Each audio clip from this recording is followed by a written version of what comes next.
This call is now being recorded.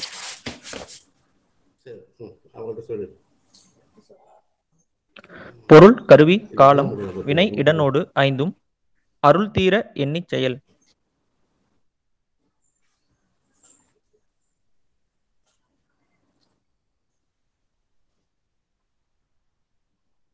இணையவழி உரைத்தொடர் நிகழ்வின் முதலாம் நாள் அமர்வு இனிதே துவங்குகின்றது. நிகழ்விற்கு வருகை தந்துள்ள பேராசிரியர்கள், ஆய்வாளர்கள், தமிழ் ஆர்வலர்கள், மாணவர்கள் ஆகிய அனைவரையும் JNU தமிழ் பிரிவின் சார்பாக வருக வருக என அன்புடன் வரவேற்கின்றோம். இந்த உரைத்தொடர் நிகழ்வில் பேராசிரியர் ராச திருமாவளவன் அவர்கள் கலந்து கொண்டு திருக்குறள் முதல் குறள், தொல்காப்பியத்தின் முதல் குறள், தொல்காப்பியத்தின் இறுதி நூற்பா தொல்காப்பியத்தின் முதல் நூற்பா, தொல்காப்பியத்தின் இறுதி நூற்பா என்னும் தலைப்புகளிலும் மணிமேகலை கூறும் மெய்யியல் என்னும் தலைப்பில் 2 நாட்களும் உரை வழங்க உள்ளார்கள். இந்நிகழ்வின் துவக்கமாக பேராசிரியர் ராச திருமாவளவன் ஐயா அவர்கள் குறித்த முறையான அறிமுகத்தை செய்து வைக்க எமது துறை பேராசிரியர் இரா அரவேந்தன் ஐயா அவர்களை அன்புடன் அழைக்கின்றோம். அனைவருக்கும் வணக்கம். பேராசிரியர்கள் உள்ளிட்ட அனைவருக்கும் வணக்கம். பேராசிரியர் ராச திருமாவளவன் ஐயா அவர்களை என்னுடைய முதுகலை கல்வி காலம் முதல் நன்கு அறிவேன். அப்பொழுது அவர்கள் பணியில் இருந்தார்கள். அவர்களிடமிருந்து எனக்கு மிக பிடித்தமான பண்பு நலன்கள் 3 இருந்தன என்னுடைய பார்வையில். அந்த 3ஐ நான் குறிப்பிட விரும்புகிறேன். வழக்கம் போல அந்த 3 பண்பு நலன்களும் நம்முடைய எதிர்காலத்திற்கு பயனுள்ளதாக அமையும். நன்கு எடுத்து பேசுகின்ற ஆற்றல் வாய்ந்தவராக திருமாவளவன் ஐயா இருப்பார். ஆனால் பொழுதுபோக்கு தன்மை வாய்ந்த எந்த ஒரு இலக்கிய நிகழ்ச்சியிலும் அவர் பங்கு பெறுவதில்லை. புதுவையில் நான் கூர்ந்து கவனித்திருக்கிறேன். அறிவு ஆற்றல் சார்ந்த கருத்தரங்குகளிலோ அது சார்ந்த விவாதங்களிலோ தான் அவர் பங்கு பெறுவார். மற்ற பொழுதுபோக்கு சார்ந்த இலக்கிய நிகழ்ச்சிகளில் எங்கேயுமே அவரை நாம் பார்க்க முடியாது. பங்கேற்பாளராகவும் அவர் இருக்க மாட்டார்.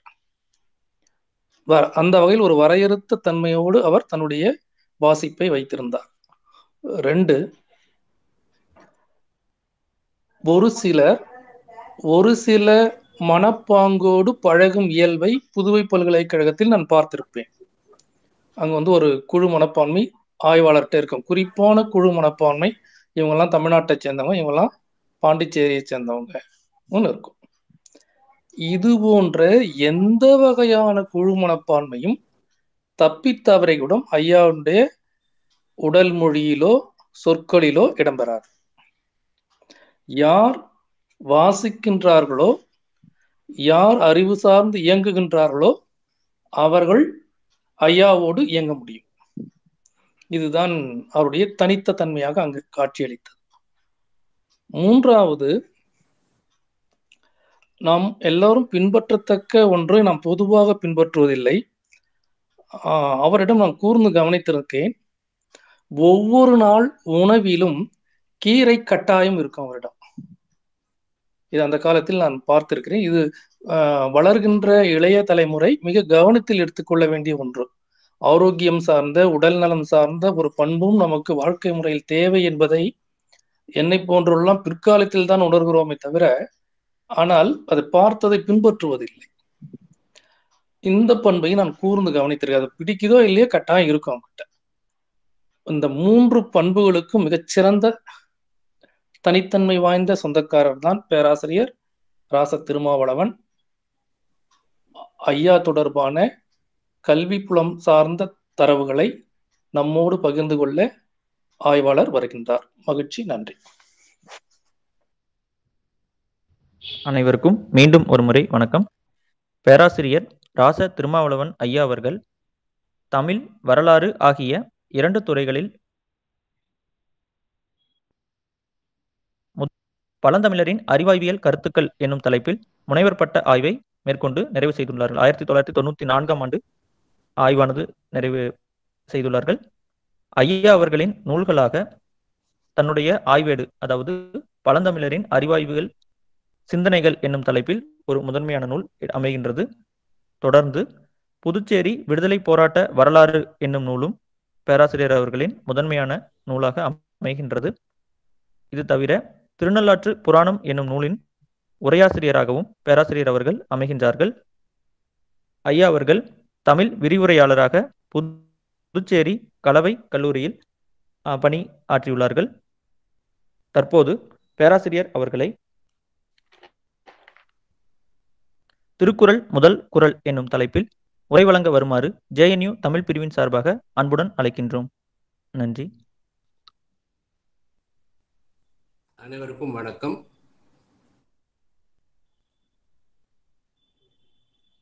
இந்த நிகழ்ச்சிகள் 5 நாள் நிகழ்ச்சியுமே உண்மை தேடல் என்ற நிலையிலே அமைந்தவை. இந்த இன்றைய நிகழ்ச்சியை நான் திருக்குறளின் முதற்குறள் என்று தலைப்பட்டது காரணம் உங்க எல்லாருக்கும் தெரிந்தது. திருக்குறள்ல யாரை கேட்டாலும் முதற்குறள் என்ன என்று இன்னைக்கெல்லாம் நிறைய திருக்குறள் அச்சு நூல்கள் வந்திருக்கின்றன. அதை பார்த்துட்டு எல்லாரும் சரின்னு சொல்லுவாங்க. ஆனால் இது தொடர்பான நிறைய செய்திகள், நாம் தெரிந்து கொள்ள வேண்டிய செய்திகள் இருக்கின்றன. அதனால என்னுடைய பேச்சை நான் இந்த நோக்கத்திலே தெரிந்து கொள்கிறேன். நுண்ணிய நூல் பல கற்பினும் மற்றொன்று உண்மை அறிவே மிகும் அப்படிங்கிறார் வள்ளுவர்.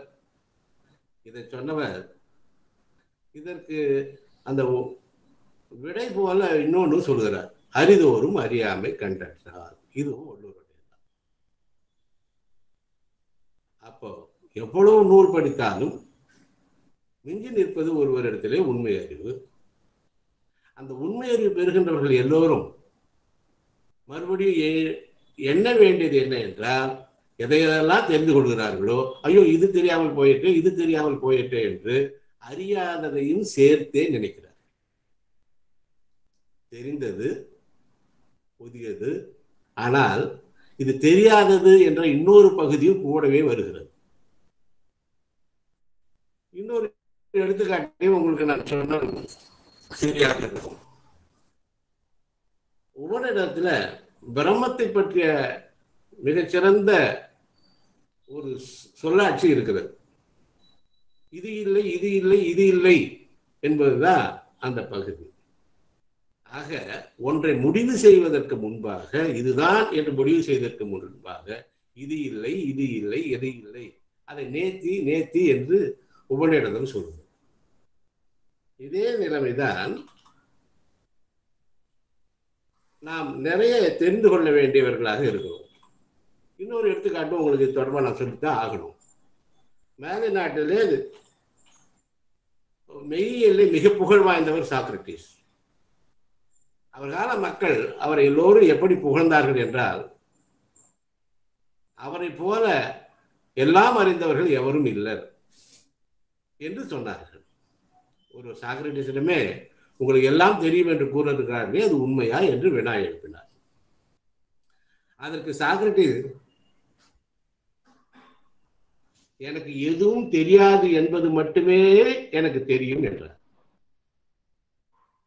எல்லாம் தெரியும் என்று அவர் அந்த கருத்தை ஏற்றுக்கொள்ளாமல், எனக்கு எதுவும் தெரியாது என்பது மட்டுமே தெரியும் என்று சொன்னார். இவற்றையெல்லாம் கருத்தில் கொண்டுதான் திருக்குறளின் முதற்குறள் என்னும் தலைப்பிலே இந்த பேச்சு தொடங்குகிறது. இன்னொன்றை நாம் எண்ணி பார்க்க வேண்டும். 2 பேர் திருக்குறளை பற்றி ஒரு மதிப்பீடு தருகிறார். ஒருவர் இடைக்காலர். அவர் சொல்கிறார், கடுகை துளைத்து 7 கடலை புகட்டி குறுக தெரித்த குறள் என்று சொன்னார். ஔவையார், கடுகு என்பது பார்வைக்குரியது, அது சிறிதாக இருந்தாலும் தெரியும், எனவே அதற்கு அப்பாலும் திருக்குறள் இருக்கிறது என்று காட்டுவதற்காக கடுகை எடுத்து விட்டு அணுவை துளைத்து அணுவை சேர்த்தார். அணுவை துளைத்து 7 கடலை புகட்டி குறுக தெரித்த குறள் என்பது அந்த திருவள்ளுவர் மாலையிலே அவர் கூறுவதாக அமைந்த. இந்த நிலையை நாம் எண்ணி பார்த்தால் இப்போ திருக்குறளுடைய கருத்துக்கள் ஔவையார் கருத்துப்படியோ அல்லது இடைக்காடர் கருத்துப்படியோ அவ்வளவு 7 கடல் அளவுக்கு நிறைய கருத்துக்கள் ஒரு சிறிய அணுவுக்குள்ளே அல்லது கடுகுக்குள்ளே நுழைந்தது உண்மையா என்று தேடுவதே இந்த பேச்சு. இன்னொருவர் சொல்லுகிறார், அதையும் நாம் எண்ணி பார்க்க வேண்டும். திருமால் 3 அடிகளால் உலகங்களை எல்லாம் அளந்தார். திருவள்ளுவரோ 1.25 அடியால் உலகத்தை அளந்தார் என்று பாராட்டுகிறார். 1.25 அடியால் உலகளந்த பெருமானே என்பது அவர் கூற்று. இன்னொன்றும் நாம் இப்பொழுது எண்ணி பார்க்க வேண்டும். உலகம் முழுக்க பல 100 மொழிகளிலே மொழிபெயர்க்கப்பட்ட நூல் பைபிள். அதற்கு அடுத்து மிகப்பெரிய மொழிபெயர்ப்பு நூலாக விளங்குவது திருக்குறள் தான். இவற்றையெல்லாம் எண்ணி பார்த்தால் அந்த திருக்குறளுடைய தனித்தன்மை, சிறப்பு, பலரையும் கவர்கின்ற ஆற்றல் எல்லாம் உங்களுக்கு தெரியும். இப்ப முதல் குறளுக்கு வருவோம். முதல் குறள்ல நம்முடைய வினா, முதல் வினாவே திருக்குறளின் முதற் குறள் எது அப்படிங்கிறது தான். உங்களை இதை கேட்கலாம் அல்லது நீங்கள் எண்ணி பார்க்கலாம். பல பேருடைய 199 விழுக்காட்டுக்காரர்களுடைய விடை அகர முதல எழுத்தெல்லாம் என்பதாகத்தான் இருக்கும். ஆனால் அதை மறுப்பதற்கு சிலர் இருக்கிறார்கள். எண்ணி பார்க்க வேண்டும். குறிப்பாக முதற் குறள் அது இல்லை. ஏனென்றால் அது பின்னால் யாராலும் இணைந்து புனையப்பட்டது, சேர்க்கப்பட்டது. அந்த அதிகாரமும் அதற்கு அடுத்த அதிகாரமும் இவையெல்லாம் பின்னால் சேர்க்கப்பட்டவை என்று முதல் 3 அதிகாரங்களை திருவள்ளுவர் செய்ததில்லை என்று புறந்தள்ளுகிறார் வ.உ. சிதம்பரனார். இவர் நன்றாக உங்களுக்கு எல்லாம் தெரிந்தவர் தான். கடவுள் வாழ்த்து, வான் சிறப்பு, நீத்தா பெருமை என்ற 3 அதிகார பாக்களும் திருவள்ளுவர் இயற்றப்படவில்லை என்கிறார் அவர். அதற்கு அவர் சொல்கிற காரணங்களை எண்ணி பார்க்க வேண்டும். இந்த 3 அதிகாரங்கள் காணப்படும் பாக்கள் நூலின் பாக்களை போல சொற்செறிவும் பொருட்செறிவும் உடையன அல்ல. இது முதல் கருத்து. இப்பாக்களின் பலவற்றின் பொருள்கள் பல தடைகளுக்கு இடம் கொடுக்கின்றன. இது 2வது கருத்து. 3வது கருத்துல மெய்யுணர்தல், துறவு என்னும் அதிகாரங்கள் நூலின்கண் இருக்கின்றமையால் கடவுள் வாழ்த்து, நீத்தார் பெருமை என்ற அதிகாரங்களை பாயனத்தில் போட வேண்டிய தேவையில்லை.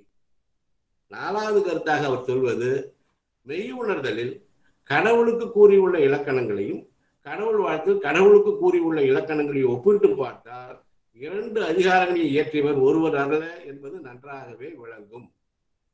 துறவின் பாக்களையும் நீத்தார் பெருமையின் பாக்களையும் ஒப்பிட்டு பார்த்தால் இவ்2 அதிகாரங்களை இயற்றியவர் ஒருவர் அல்ல என்பது நன்றாக விளங்கும். இதே போலதான் இந்த மழையை பற்றிய தனியாக ஒன்று தேவையில்லை என்றும் அவர் காணுகிறார். இவருடைய கருத்துப்படி பார்த்தால் சிறப்பியனும் செல்வமியனும் என்ற குறள் தான் திருக்குறளுடைய முதல் குறள் என்று அவர் கருதுகிறார். இன்னொரு தகவல், சரி அவர் சொன்னபடி அதை எடுத்துக்கொண்டார். பல பேர் பழைய உரையாசிரியர்கள் திருக்குறளுக்கு இருக்கிறார். அதிலே காளிங்கர் என்பவரும் ஒருவர். அவர் அகர முதல எழுத்தெல்லாம் என்பதையே முதல் குறளாக ஏற்கவில்லை. அவருடைய கருத்துப்படி கற்றதனாலாக பயனென்கொள் வாதறிவன் நற்றார் தொழார் எனின் என்பதுதான் திருக்குறளின் முதல் குறள். இவர்களோடு உங்களுக்கெல்லாம் தெரிந்த மிக புகழ் வாய்ந்த பேரறிஞரான இன்னொருவரையும் நாம் சொல்ல வேண்டும். அவர் சிவஞான முனிவர். சிவஞான முனிவருக்கு தெரியாது தமிழ் இலக்கண நூல்களோ இலக்கிய நூல்களோ இல்லை என்று சொல்லுகிற அளவுக்கு அவர் ஒரு சிறந்த திறனாய்வாளர், படைப்பாளி, மெய்யியல் வல்லுனர் என்று பல துறைகளிலே சொல்லலாம். அவர் சிவஞான போத மாபாடியம் என்று எழுதிய நூல் இருக்கிறது. சிவஞான போதத்துக்கு அதை விட சிறந்த நூல் வேறு இல்லை. அது பேருரையாகவும் சிற்றுரையாகவும் அவர் செய்திருக்கிறார். ஆனால் அவர் சொன்னார், திருக்குறளை பற்றி அவர் நேராக சொல்லாமல் தொல்காப்பிய முதல் நூற்பாவுக்கு அவர் உரை சொல்கிற போது சொன்னார், அகர முதல் நகர இருவாய் என்று எழுதப்பட வேண்டும் என்று ஓதல் வேண்டும். அவ்வாறு ஓதாது எழுதப்படுவன அகர முதல் நகர இருவாய் என மாற்றி கூறிய தென்னையோ எனின் நன்று வினாயினார். ஏன்னா அகர முதல் நகர இருவாய் தானே இருக்கணும், இதை விட்டுட்டு எழுத்தெனப்படுவன்னு சொன்னதுக்கு என்ன காரணம் அவர் சொல்லுகிற போது சொல்கிறார், எழுத்துன்னு சொல்றதுதான் மங்களமானது. மங்கள மொழியாகலின் முதற்கண் மங்களம் கூறுதல் மரபென கருதி எழுத்தெனப்படுவ அகர முதல் நகர இருவாய் என்றார் என்று அவர் சொல்கிறார். அப்ப அகரம் என்றால் அது மங்களமானது இல்லை என்பது வேறு யாராவது சொல்லியிருந்தால் கூட தேவை, சிவஞான முனிவரை சொல்லுகிறார். சரி, இப்படித்தான் அதை பற்றிய சிந்தனைகள் வளர்ந்து கொண்டே இருக்கின்றன.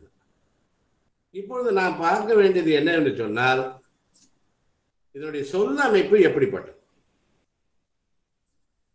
இந்த முதற் குறட்பாவிலே இப்போது சிவஞான முனிவராகட்டும் அல்லது வாவு சிதம்பரனாராகட்டும் இவர்கள் எல்லாம் சொன்ன கருத்துக்கள் இருக்கின்றனவே, இதற்கு நாம் விடை தேட வேண்டியவர்களாக, உண்மை காண வேண்டியவர்களாக இருக்கிறோம். முதற் குறட்பாவினுடைய சொல் அமைப்பை கொஞ்சம் எண்ணி பார்த்தால் அதற்கு விடை கிடைக்குமா என்று நாம் எண்ணி பார்க்கலாம். அந்த குறட்பாவில மொத்தம் 8 சொற்கள் இருக்கின்றன. அகரம், முதல, எழுத்து, எல்லாம், ஆதி, பகவன், முதற்று, உலகு என்பன அந்த 8 சொற்கள். இந்த 8 சொற்கள்ல வேறு எங்கேயுமே நீங்க 5 சொற்களை அதே வடிவத்தில் திருப்பி பார்க்க முடியாது. அகரமும் இல்லை, பகவனும் இல்லை, எந்த வடிவத்திலுமே இது இல்லை. ஆனால் எழுத்து, முதல, முதற்று என்பது இதே வடிவத்தில் திருக்குறளில் வேறு எங்கும் இல்லை. ஆனால் முதல, முதற்று என்பது இங்கே குறிப்பு வினைமுற்று. இந்த வினை பொருள் தருகின்ற இந்த சொற்கள் முதல் என்ற பொருளிலே 5 இடத்திலே ஆளப்பட்டிருக்கிறது. அடுத்தது எழுத்து என்பது இங்கே பெயர் சொல். ஆனால் திருக்குறளிலே இதுவும் பயன்படுகிறது. அவர்கள் சொல்லுகிற போது எழுதப்படுவது எழுத்து என்பதற்கு மாறாக அது வினை சொல்லாகத்தான் வந்திருக்கிறது. எழுதுங்கால், எழுதேம் என்று பயன்படுத்துகிறார் தவிர இதே பெயர் சொல் நிலையிலே எங்கும் பயன்படுத்துவதில்லை. சரி, இப்பொழுது நாம் இந்த சொல் அமைப்பிலே இந்த ஆதி என்ற இன்னொரு சொல் இருக்கிறது. இதையே இன்னும் ஒரு குறளில் தான் திருவள்ளுவர் பயன்படுத்துகிறார். பாருங்க, இந்த 8 சொல்லுல 5 சொற்கள் சொல்லியாச்சு. இது 6வதாக இருக்கிற சொல். இதிலும் அவர் ஒரே ஒரு இடத்தில் மட்டும்தான் பயன்படுத்தியிருக்கிறார். அப்ப இந்த 8ல மீதி பல இடங்களிலே வந்திருக்கிற சொற்கள் 2. ஒன்று எல்லாம், இன்னொன்று உலகு. இந்த 2 சொற்களும் திருக்குறளிலே பல இடங்களில் வருகின்றன. பாருங்க, மொத்தம் இருக்கிற 8 சொற்கள் முதற் குறள்ல, இதுல 6 சொற்கள் திருக்குறளிலே என்ன ஆயிற்று, ஏன் முதற் குறளோடு அவர் அந்த வடிவத்திலேயே அல்லது அந்த சொற்களை மட்டுமே ஏன் நிறுத்தி கொண்டார் என்பது ஒரு தனி ஆய்வுக்குரியது. சரி, முதற் குறட்பாவினுடைய வாக்கிய அமைப்பு இருக்கு இல்லையா, அதை எண்ணிக்கை அடிப்படையிலே சொல்லலாம். அது குறட்பாவிலே எத்தனை வாக்கியங்கள் இருக்கின்றன. ஒரே வாக்கியம் என்று சொல்கின்றவர்களும் இருக்கிறார்கள். அதுக்கு சுவாமி என்கிறவர் எழுதிய உரை ஒரு நல்ல எடுத்துக்காட்டு. அவர் உரையை பாருங்க. மூல முழு கடவுளை முதலாக கொண்ட அவரிடமிருந்தே ஒலியை முதலாக கொண்ட எழுத்து உலகு எல்லாமாக வந்துள்ளது. இதான் ஒரே வாக்கியத்தில் அவர் முடிக்கிறார். பல பேர் 2 வாக்கியங்கள் எழுதுகிறார்கள். அதுக்கு மணக்குடவர் என்ற முதல் உரையாசிரியர் நமக்கு கிடைத்திருக்கிற நூல்களே அவருடைய உரைதான் முதல் நூல். அவரை கணக்கெடுத்துக் கொள்ளலாம். எழுத்துக்கள் எல்லாம் அகரத்தை அடிப்படையாக கொண்டிருக்கின்றன. அதுபோல் உலகம் கடவுளை அடிப்படையாக கொண்டிருந்து மூவாவும் எழுதுகிறார். மணக்குடவர் எழுதுறது எழுத்துக்கெல்லாம் அகரமாகிய எழுத்தை தமக்கு முதலாக உடையது. அவ்வண்ணமே உலகம் ஆதியாகிய பகவானை தனக்கு முதலாக உடையது. இது மணக்குடவர். இவங்க ரெண்டு பேருமே உள்ளதை உள்ளபடி சொல்கிறார்கள். அதற்கான பல்வேறு விளக்கங்களை நாம் பெறுவது என்பது எளிதன்று. இப்போ இதையே நேருக்கு நேராக உள்ளபடியே சொன்ன அந்த இரண்டு பேரையும் எடுத்துக்கலாம். அடுத்தது இதுக்கு மாறாக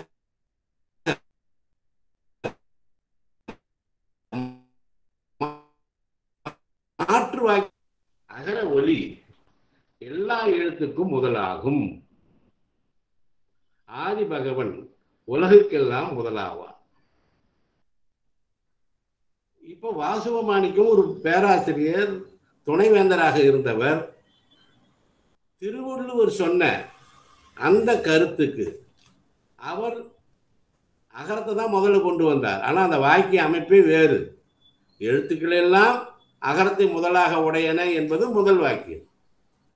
அதுபோல உலகு ஆதி பகவானை முதலாக உடையது என்பது இரண்டாவது வாக்கியம். திருக்குறள் இருக்கிறது, அதை அப்படியே நாம உரைநடைக்கு கொண்டு வந்தார். இவர் அதை மாற்றி எழுவாயது, பயனிலையது, தேய்ப்படு பொருள் என்பதை முற்றிலுமாக மாற்றுகிறார். அகர ஒலி எல்லா எழுத்துக்கும் முதலாகும். அதே போல ஆதி பகவான் உலகுக்கெல்லாம் முதலாவான் என்பது அவர் உரை காண்கிறார். ஏன் இவ்வாறு உரை செய்ய நேர்ந்தது? இதே போல இன்னொருவரையும் அவர் போக்கிலேயே இவரும் மிக புகழ் வாய்ந்தவர், தமிழகத்தினுடைய முதல்வராக இருந்தவர், கலைஞர் என்று இவரை அழைப்பார்கள். கலைஞர் மு. கருணாநிதி அவரும் எழுதுகிறார். ஆனால் ஆதி பகவன் என்பதற்கு அவர் சொல்லுகிற விளக்கம் வேறானது. ஆதி பகவன் அவர் உலகில் வாழும் உயிர்களுக்கு முதன்மை என்று உலகை பிரித்து காட்டுகிறார். அகரம் எழுத்துக்களுக்கு முதன்மை, ஆதி பகவன் உலகில் வாழும் உயிர்களுக்கு முதன்மை என்பது அவருடைய உரை. இது இன்னொரு வகையிலே நாம் இந்த வாக்கிய அமைப்பை மாற்றி பார்க்க வேண்டியிருக்கிறது. அவர் உரைகளை கொண்டு அகர முதல எழுத்தெல்லாம் ஆதி பகவான் முதற்றே உலகு, இதற்கு நேரடியாக அப்படியே பொருள் சொல்கிறார்கள். இது அகர முதல எழுத்தெல்லாம் ஒரு வாக்கியம், ஆதி பகவான் முதற்றே உலகு என்பது இன்னொரு வாக்கியம். இது இப்படியே சொல்கிறார். இரண்டாவது, அகர முதல எழுத்தெல்லாம் ஆதி, இது தனி வாக்கியம். பகவன் முதற்றே உலகு என்பது இன்னொரு இரண்டாவது வாக்கியம். இப்படி பிரித்து பொருள் காண்கிறவர்களும் இருக்கிறார்கள். அதற்கு நீங்கள் அறிந்த மிக புகழ் வாய்ந்த புலவர், கவிஞர் பாரதிதாசன் ஒரு சிறந்த எடுத்துக்காட்டு. அவர் சொல்கிறார், அகரத்தை முதலாக உடைய எழுத்துக்களும் அவ் எழுத்துக்களால் ஆகிய சொற்களும் அச்சொற்கள் பெறப்படும் பொருளுமாக எல்லாம் முதன்மை ஆதியினின்று தோன்றியவை. அந்த முதன்மை என்பது இங்கு ஆதியை குறிக்கும். இது அகர முதல எழுத்தெல்லாம் ஆதி என்ற தொடர் கொண்டு அதற்கு அவர் சொன்ன பொருள்.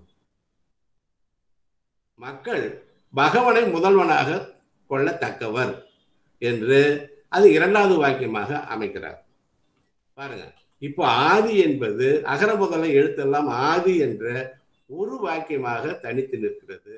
பகவன் முதற்றே உலகு இரண்டாவது வாக்கியமாக மாற்றி பொருள் விளக்கம் காண்கிறார் பாரதிதாசன்.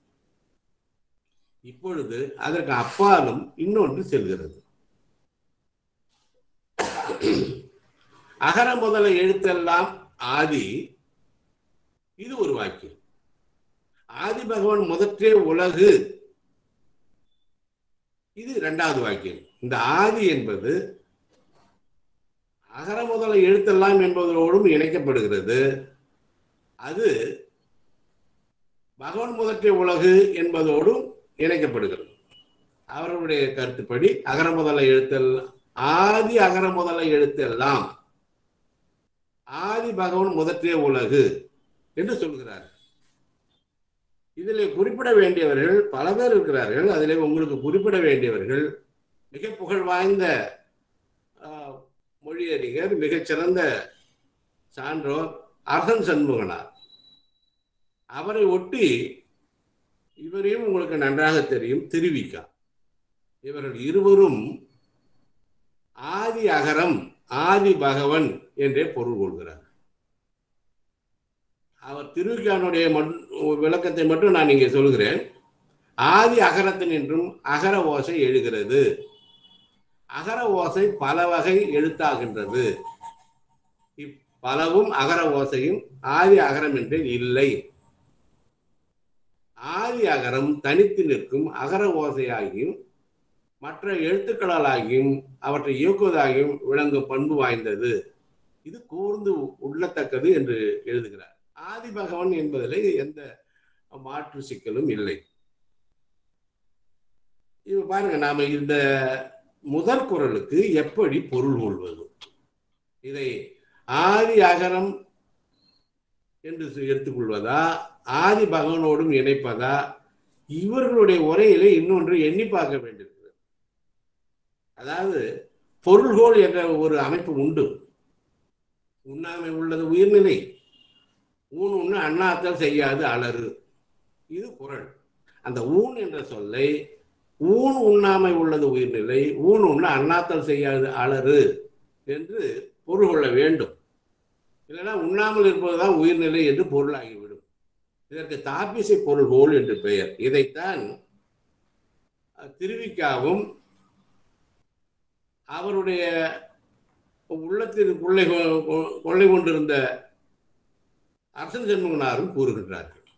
இப்பொழுது இந்த முதற்குறளுடைய விளக்கத்தை எப்படியெல்லாம் பயன்படுத்தி இருக்கிறார்கள் உரையாசிரியர்கள் என்றும் நாம் பார்க்க வேண்டியுள்ளது.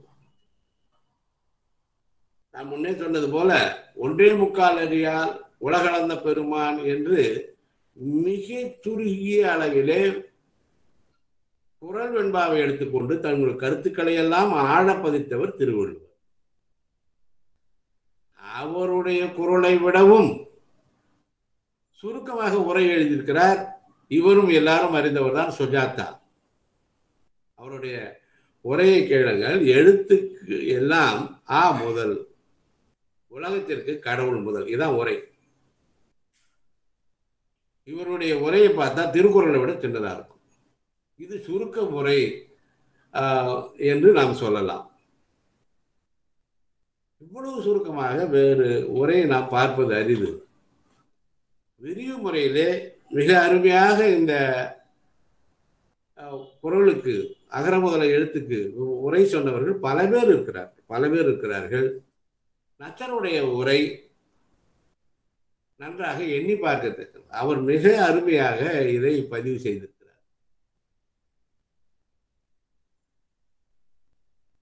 மெய் 18 இயக்கி தான் அருவாய் வடிவின்றி நிற்றலின் உயிராயிற்று. மெய்யில் நிற்கும் உயிரும் தனியே நிற்கும் உயிரும் வேறென உணர்க என்னை அகர முதல. அகரம் தனி உயிராய் ககரம் மற்றும் முதலியவற்றுக்கும் உயிருமாய் வேறு நிற்றலின், அகரம் தனியே நிற்றலானும் வேறு காட்டாதாகலின் ஒன்றேயாயும் பலவேயாயும் நிற்பது ஒரு தன்மையை தொன்று கோடும் இறைவன் ஒன்றேயாய் நிற்கும் தன்மையும் பல்லுயிர்க்கும் தானேயாய் அவற்றின் அளவாய் நிற்கும் தன்மையும் போல இது ஆ என்ற வழியும் ஊரை என்ற வெளியேற்ற வழியும் அகர முதலை என்ற வழியும் மூவினங்களில் ஏறின வழியும் ஓசை வேறுபாட்டால் உணர்க என்று சொல்கிறார். அது கடைசியில் சொன்னது ரொம்ப மிக முக்கியமானது. அது என்ன மூன்று வழி என்று சொல்கிறார், மூவிடங்களில் ஏறின என்று சொல்கிறார். அந்த அகர முதலை மட்டும் எடுத்துக்கிட்டு இது தனியாகவும் முதல்ல ஆ இருக்கிறது, அப்புறம் கா என்ற வல்லொற்றோடு சேர்கிறது, ரா என்ற இடையொற்றோடு சேர்கின்றது, அப்புறம் முதல என்பதில் மூ என்ற மெல்லொற்றோடு சேர்கிறது. இதைத்தான் மூவிடங்களில் ஏறின்ற வழியும் ஓசை வேறுபாட்டால் உணர்க என்று அவர் சொல்லுகிறார். இப்படி அவருடைய பல்வேறு நிலைகளை நாம் எடுத்துக்கொண்டு போகலாம்.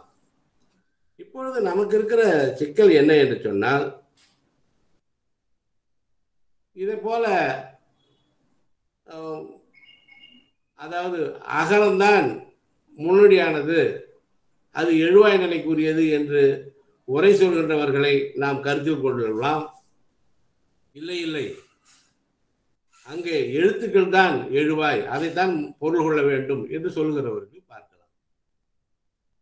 இதை பற்றி மிக அருமையாக அகத்திலிங்கனார் ஒரு விளக்கம் சொல்கிறார். அதாவது அவர் சொல்லுகிற விளக்கம் கவனத்திற்கு உரியது. வாக்கியங்களை 2 நிலையாக அவர் பிரித்து காண்கிறார். புறநிலை வாக்கியம், புதைநிலை வாக்கியம் என அவர் பிரித்து காண்கிறார். அவருடைய கருத்துப்படி ஒவ்வொரு வாக்கியம் புதநிலை வடிவம், புறநிலை வடிவம், இரு வடிவங்களையும் கொண்டது. இதில் புதைநிலை வடிவம் பொருளுக்கு உத்தரவாதம் அளித்து பொருளை நன்கு வெளிப்படையாக காட்டி நிற்பது. புறநிலை வடிவமே நாம் காணும் வடிவம் அல்லது கேட்கும் வடிவம் என்று மொழியாளர் கூறுவர் என்று சொல்கிறார். இதுல அவர் எழுவாய், இந்த முதற் குறள் இருக்கிறத அவர் பிரித்து காட்டுகிறார். எழுவாய் எழுத்தெல்லாம். 2ஆம் வேற்றுமை அகரத்தை குறிப்பு வினைவு, இப்படி பிரித்து காட்டுகிறார். அதேதான் 2ஆவதுக்கும் இருக்கிறது என்பதாக அவருடைய புதைநிலை வாக்கிய அமைப்பிலும் அதை பொறுத்து காட்டுகிறார். 2லும் மாற்றமே இல்லை என்பது அவருடைய கருத்து. இப்பொழுது நாம் இன்னும் இதை விரிவாக எடுத்துக்கொண்டு ஆராய்ந்து பார்த்தால், இந்த புதைநிலை வாக்கியமும் புறநிலை வாக்கியமும் என்று புறநிலை வாக்கியம் என்று அவர் சொல்வதில் எப்படி இந்த குறளுக்கு பொருள் கொள்வது? இப்ப வாசவ மாணிக்கனார் கொண்டது போன்ற கருத்தை எடுத்துக்கொள்ளலாமா? இதையும் புதைநிலை வாக்கியத்திலே பொருத்த முடியாது என்பதுதான் இவருடைய கருத்து. நம்முடைய அகத்திலிங்கனார் சொல்வது புதைநிலை வாக்கியத்திலும் அந்த வடிவம் இல்லை. இப்பொழுது நம்முடைய கேள்வி என்னன்னா, வாசவ மாணிக்கம் ஏன் அவ்வாறு சொன்னார்? இப்பொழுது பார்த்தீங்கன்னா, இவ்வாறு கொள்ளவில்லை என்றால் அந்த அகரத்திற்கு சிறப்பு இருக்காது, அந்த குறளுக்கான கடவுள் தன்மைக்கு வாய்ப்பு கிடைக்காது என்பதாக அமைந்துவிடும். சரி, இப்போ நாம வேற வகையா எண்ணி பார்ப்போம். திருக்குறள் நீங்க நல்லா எண்ணி பாருங்க.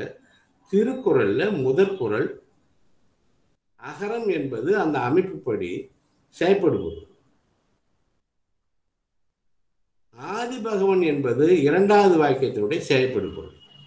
எழுவாய் முதல் வாக்கியத்துல எழுத்தெல்லாம் என்பது. முதல்ல குறிப்பு வினை மட்டும், அதை விடுவோம். இப்போ திருவள்ளுவர் ஏன் செயற்படு பொருளாக மாற்றினார் என்பதை பற்றி விரிவாக ஆராய வேண்டும். எப்படி எண்ணிருக்கிறார் பாருங்க. முதல் நிலையிலே எழுவாய் நிலைக்கு கொண்டு வர வேண்டும். ஒருத்தர் போய் கேட்கிறார், ஒரு மாணவர் ஒரு சிறந்த ஆசிரியரிடத்திலே போய் கேட்டார், ஐயா நான் உங்களிடம் தமிழ் கற்க வந்திருக்கிறேன் என்று சொன்னார். அந்த ஆசிரியர் கேட்டார், உனக்கு எழுவாய் நிலை செயற்படும் பொருள் தெரியுமா என்று கேட்டார். அப்படின்னா என்னங்க? உடனே அவர் சொல்கிறார், நீ கற்க வருகிற போது இது தெரிந்திருக்க வேண்டும், அதனால் நீ எழுவாய் பயனில்லை, உன்னால் செயற்படும் பொருள் யாரும் இல்லை, சென்று வருக என்று அனுப்புவதாக ஒரு வேடிக்கையாக சொல்வார்.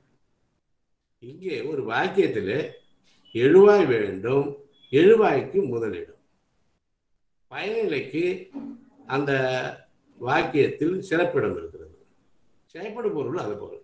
இப்ப திருவள்ளுவர் ஏன் செயற்படும் பொருளாக அகரத்தையும் ஆதி பகவனையும் ஏன் கொண்டு வந்தார் என்பதற்கான விளக்கங்கள் தேடி பார்க்க வேண்டியிருக்கிறது. கிடைத்தபாடு இல்லை. இப்படி மாற்ற வேண்டிய தேவை திருவள்ளுவருக்கு ஏன் வந்தது? இப்படியும் நாம் இந்த உண்மை தேடலை அமைத்துக் கொள்ள வேண்டியிருக்கிறது. அவருடைய நிலையிலே இறைவனாகட்டும் ஆதி பகவானாகட்டும் அகர முதல்ல அகர என்ற சொல் எழுத்தாகட்டும் இவையெல்லாம் செயற்படு பொருளா? ஏன் செயற்படு பொருள் நிலைக்கு கொண்டு சென்றார் எண்ணி பார்ப்போம். இன்னும் நாம் தேட வேண்டியுள்ளது. அடுத்ததாக நாம் இதனுடைய அணிநலத்தை பற்றியும் எண்ணி பார்க்க வேண்டும். இந்த அணிநலத்திலே என்னென்னலாம் நடந்திருக்கிறது என்பதற்கு நிறையவே சொல்லலாம். பரிமேலழகர் இதை எடுத்துக்காட்டுவோமை, இது தலைமை பற்றி வந்த எடுத்துக்காட்டுவோமை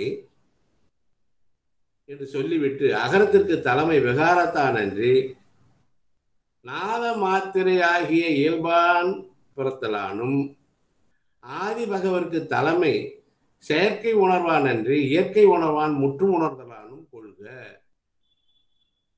தமிழ் எழுத்திற்கு அன்றி வட எழுத்திற்கும் முதல் எழுத்தாதல் நோக்கி எழுத்தெல்லாம் என்றார் என்று சொல்கிறார். இதோட அவர் சொல்லி நிறுத்தியிருக்கலாம். ஆதி பகவன் என்னும் இருபெயரொட்டு பண்பு தொகை வடநூல் முடிவு என்று இன்னொரு கருத்தை வைக்கிறார். உலகு என்றது ஈண்டு உயிர்கள் மேல் நின்றது என்பது இன்னொரு சிந்தனைக்குரிய கருத்து. காணப்பட்ட உலகத்தான் காணப்படாத கடவுளுக்கு உண்மை கூற வேண்டுதலின் ஆதி பகவன் முதற்றே என உலகின் மேல் வைத்து கூறினாரேனும் உலகிற்கு முதல் ஆதி பகவன் என்பது கருத்தாக கொள்க. இது அவருடைய உரை. இதுல இருக்கிற சிக்கல்கள் கொஞ்சம் நெஞ்சம் இல்லை, நிறைய இருக்கு. இந்த எடுத்துக்காட்டு ஓமை என்பதற்கு இந்த ஓமையை பற்றிய ஓமை அணிக்குரிய தன்மையை பற்றி நாம் எடுத்துக்கொள்ள வேண்டும். ஓமை அணி என்பது வினை, பயன், மெய், உரு. மெய் என்றால் வடிவம், உரு என்றால் வண்ணம். இந்த தொல்காப்பிய நூற்பாவுக்கு உரையாசிரியர்கள் எல்லாம் இப்படித்தான் பொருள் கொண்டிருக்கிறார்கள். பின்னாலும் இதைத்தான் திரும்ப திரும்ப பல்வேறு இலக்கண நூல்கள் சொல்கின்றன. ஆனால் தண்டி அலங்காரம் இந்த மெய் உரு என்பதை பண்பு என்று சுருக்கி விடுகிறது. சரி, இப்ப நாம அந்த ஓமைக்கு வருவோம். அந்த பண்புலையும் இந்த மெய்யுரு தான் நிற்குது. இந்த இணைத்து தான் அந்த பண்புன்னு சொன்னார். சரி, தொல்காப்பியர் பிரித்து சொன்னார், அவர் சேர்த்து சொல்கிறார். ஆனால் மெய் என்றால் வடிவம், உரு என்றால் வண்ணம், நிறம் தெளிவாக இருக்கிறது. இப்போ இந்த நாலுல, அதாவது ஓமைக்குரிய இந்த நாலுல இது எடுத்துக்காட்டு ஓமைன்னு பரிமேலழகர் சொன்னதுனால எந்த பகுதிக்கு உரியது என்பதை நாம் எண்ணி பார்க்க வேண்டி உள்ளோம். இப்ப அது வினை என்று சொல்லலாமா, அல்லது பயன் என்று சொல்லலாமா? இந்த தலைமை என்பது வினை பயன் இரண்டுக்கும் பொருந்தாது. சரி, அடுத்தது மெய் என்றால் வடிவம். இது வடிவத்துக்குரியதா என்றாலும் பொருந்தல. அடுத்தது உரு என்றால் வண்ணம், இதுக்கும் பொருந்தல.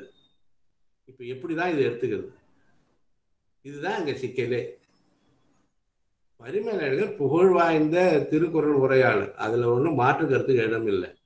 ஆனால் இந்த தலைமை பற்றி வந்த எடுத்துக்காட்டு ஓமைன்னு அவர் சொன்னார் பாருங்க, அதுல இன்னும் சிக்கல்களை நாம் பார்க்க நேரிடுகிறது.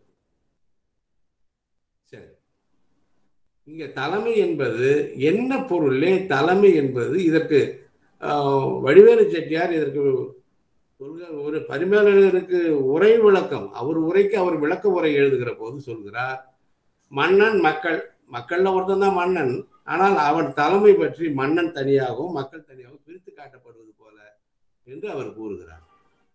இப்போ கடவுள் உலகங்களில் ஒருவரா, உலகங்களிலிருந்து தனித்து காட்டுகிற தலைமை உடையவரா? இதுதான் அங்க சிக்கல்.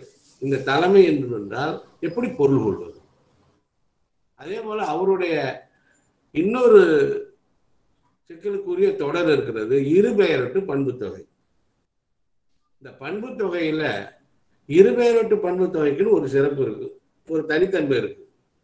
என்னன்னா, இருபெயரொட்டு பண்பு தொகை நீங்க சொல்லிட்டீங்கன்னா, சாரை பாம்பு, பாம்பு பொது பெயர், சாரை சிறப்பு பெயர். இருபெயரொட்டு பண்பு தொகைன்னு சொன்னா பொது பெயரும் சிறப்பு பெயரும் இருக்கணும், கண்டிப்பா இருக்கணும். இப்ப ஆதி பகவன், பகவன் பொது பெயர், ஆதி சிறப்பு பெயர் அப்படின்னு சொன்னா அப்பதான் அது ஆதி என்பதுதான் அங்க அடையாளப்படுத்தணும். இதெல்லாம் தெளிவா சொல்கிற பரிமேல். ஆதி பகவன் என்னும் இருபெயரொட்டு பண்பு தொகை அது ஏன் ஒற்று வரலங்கிறது மட்டும் இது வடமொழி முடிவுன்னு சொல்லிடுறார். இப்ப ஆதி என்பது சிறப்பு பெயரானால் ஆதியால் குறிக்கப்படுகிற தெய்வம் எது? பகவான் இங்க புது பெயர், அதனால அங்க வேலை இல்லை. இப்படியும் சிக்கல் காணப்படுகிறது. சரி, இந்த அணியை ஏற்றுக்கொள்ளலாமா இல்லையா என்பதுல இன்னொன்னும் முன்வைக்கிறார்கள். இத நன்னூல் என்று எடுத்துக்கொண்டால் இந்த அவர் சொன்னது போல ஓம உருவு இலது ஓம தொகையை என்று அவர்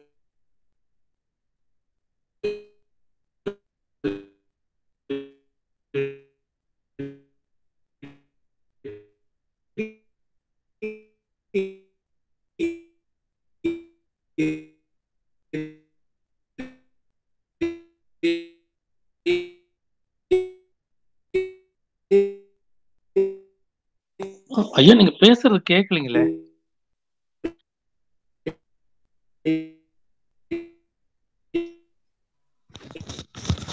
ஐயா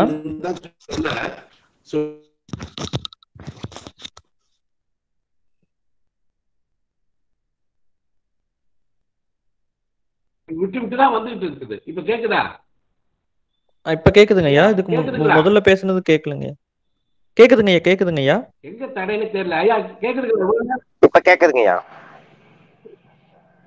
தெளிவா இருக்குங்க இப்ப. சொல்லுங்க. சரி, இப்ப எந்த பகுதியில இருந்து தெளிவா இருக்கு? சரி, ஓமை உருபு என்ற சொல்றீங்க. சொல்லுங்க சொல்லுங்க. ஓமை உருபு என்று தொடங்கும் பொழுது நீங்க அதுல இருந்த பகுதி வந்து கேட்காம போயிடுச்சு. விட்டு விட்டு கேக்குதுங்க ஐயா. அதுதான் இப்படி நீங்க பேசுறது எங்களுக்கு அது மாதிரி விட்டு விட்டு தான் வந்துட்டு இருக்குது. சரி, இந்த இத ஓம உருபு, இந்த ஓம என்னென்ன ஓம உருபு இல்ல ஓமையாக என்னென்ன வரும்? வினை பயன் மெய்யுரு, இந்த 4 வரணும். தெளிவா கேக்குதா? கேக்குதுங்க ஐயா, கேக்குதுங்க ஐயா. தொடரலாங்க ஐயா, தொடரலாம். சரி, இப்போ இந்த பேராசிரியர் அதை எடுத்துக்காட்டு ஓமைன்னு சொல்லாம பேராசிரியர் வேறுபட வந்த ஓம தோற்றம் தொல்காப்பிய ஓமையில 32வது அவர் சொல்கிற போது இந்த குறளை எடுத்துக்காட்டி இது வேறுபட வந்த ஓம தோற்றம் என்பதற்கு சான்று காட்டுகிறார். அந்த வேறுபட வந்த ஓம தோற்றத்துக்கு அவர் சான்று காட்டுறது ஒரு மிக முக்கியமான காரணம் இருக்கிறது. அகர முதல எழுத்தெல்லாம் அது இவங்கெல்லாம் எடுத்துக்காட்டு சொல்றாங்களே, அப்படி இல்லை. அது அகர முதல எழுத்தெல்லாம் ஆதிபகன் முதற்றை உலகு என்ற வழி 2 பொருள் வேறு வேறு கூறியதன்றி அகர முதல எழுத்தெல்லாம் அதுபோல என்றானும் ஆதிபகவன் முதற்று அதுபோல என்றானும் ஒன்றாக துணியும் மாற்றான் ஓமையும் பொருளும் கூறாமையின் அதுவும் வேறுபட வந்த ஓமமாயிற்று என்று சொல்கிறார். இப்போ இதுக்கு எதுக்கு பொருத்தி காட்டுறது? இதுக்கு அது பொருந்தும் அதுக்கு இது பொருந்தும் என்று 2ல எது முதன்மைக்குரியது? ஓமைன்னு வந்துட்டீங்கன்னா பொருளுக்கு சிறப்பு. ஓமை ஒரு பகுதி தான் ஒக்கும். செவ்வாய்ன்னு சொன்னா அந்த வண்ணத்துக்கு அது வைக்கும். அதுல மற்ற வேறு இதுக்கெல்லாம் அதை ஏற்றுக்கொள்ள முடியாது. புலி போல பாய்ஞ்சான்னு சொன்னா அந்த பாயறதுக்கு தான் அது பொருந்தும். அவன் புலியினுடைய வடிவம் உள்ளவன் சொல்ல முடியாது. அவன் மேலெல்லாம் வடிவ கோடு இருக்கிறதுன்னு சொல்ல முடியாது. அப்போ ஆனா இங்க பேராசிரியர் சொல்வது வேறுபட வந்த ஓம தோற்றம் சொன்னா ஓமமாக கொள்வதை பொருளாக கொள்ளலாம், பொருளாக கொண்டதை ஓமமாக கொள்ளலாம். அப்படி வந்தாதான் வேறுபட வந்த ஓம தோற்றம். 2த்துக்கும் ஒன்னோட ஒண்ணு பொருத்தி ஓமையை பொருளாகவும் பொருளை ஓமையாகவும் ஓமயத்தையும் ஓமயத்தை ஓமானமாக பொருத்தி பார்க்கலாம் என்று அவர் சொல்லுகிறார். ஆனால் இதுக்கு அப்பாலையும் இதுல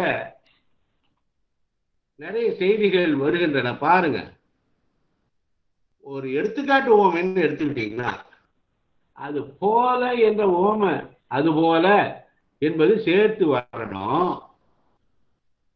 இத போல வரலன்னா அதை நாம குறை ஓமம்னு சொல்லணும். இது மாறன் அலங்கார ஆசிரியர் கூறுவது. அவங்க சொல்வதுபடி இந்த குறளையே எடுத்துக்காட்டி அவர்கள் 3 குறைந்த 1 ஒத்து வந்த குறை ஓமம் என்று சொல்கிறார். மீது 3 ஒட்டு வந்து இருக்கிறது, அதுபோல என்ற 1 மட்டும் விடுபட்டது. ஒரு ஓமத்தில 2த்தையும் பொருத்தி காட்டுகிற போது அதுல என்னென்ன இருக்கணும், அந்த இலக்கண அமைப்புல என்ன இருக்கணும்? முதல்ல பொருள் இருக்கணும், அப்புறம் அதுக்கான ஓமையாக வருவது எது என்றும் இருக்கணும். அதுபோல என்ற அந்த ஓம இடைச்சொல்லும் இருக்கணும். அடுத்தது பொதுத்தன்மையும் இருக்கணும். இந்த 4ம் இருக்கணும்.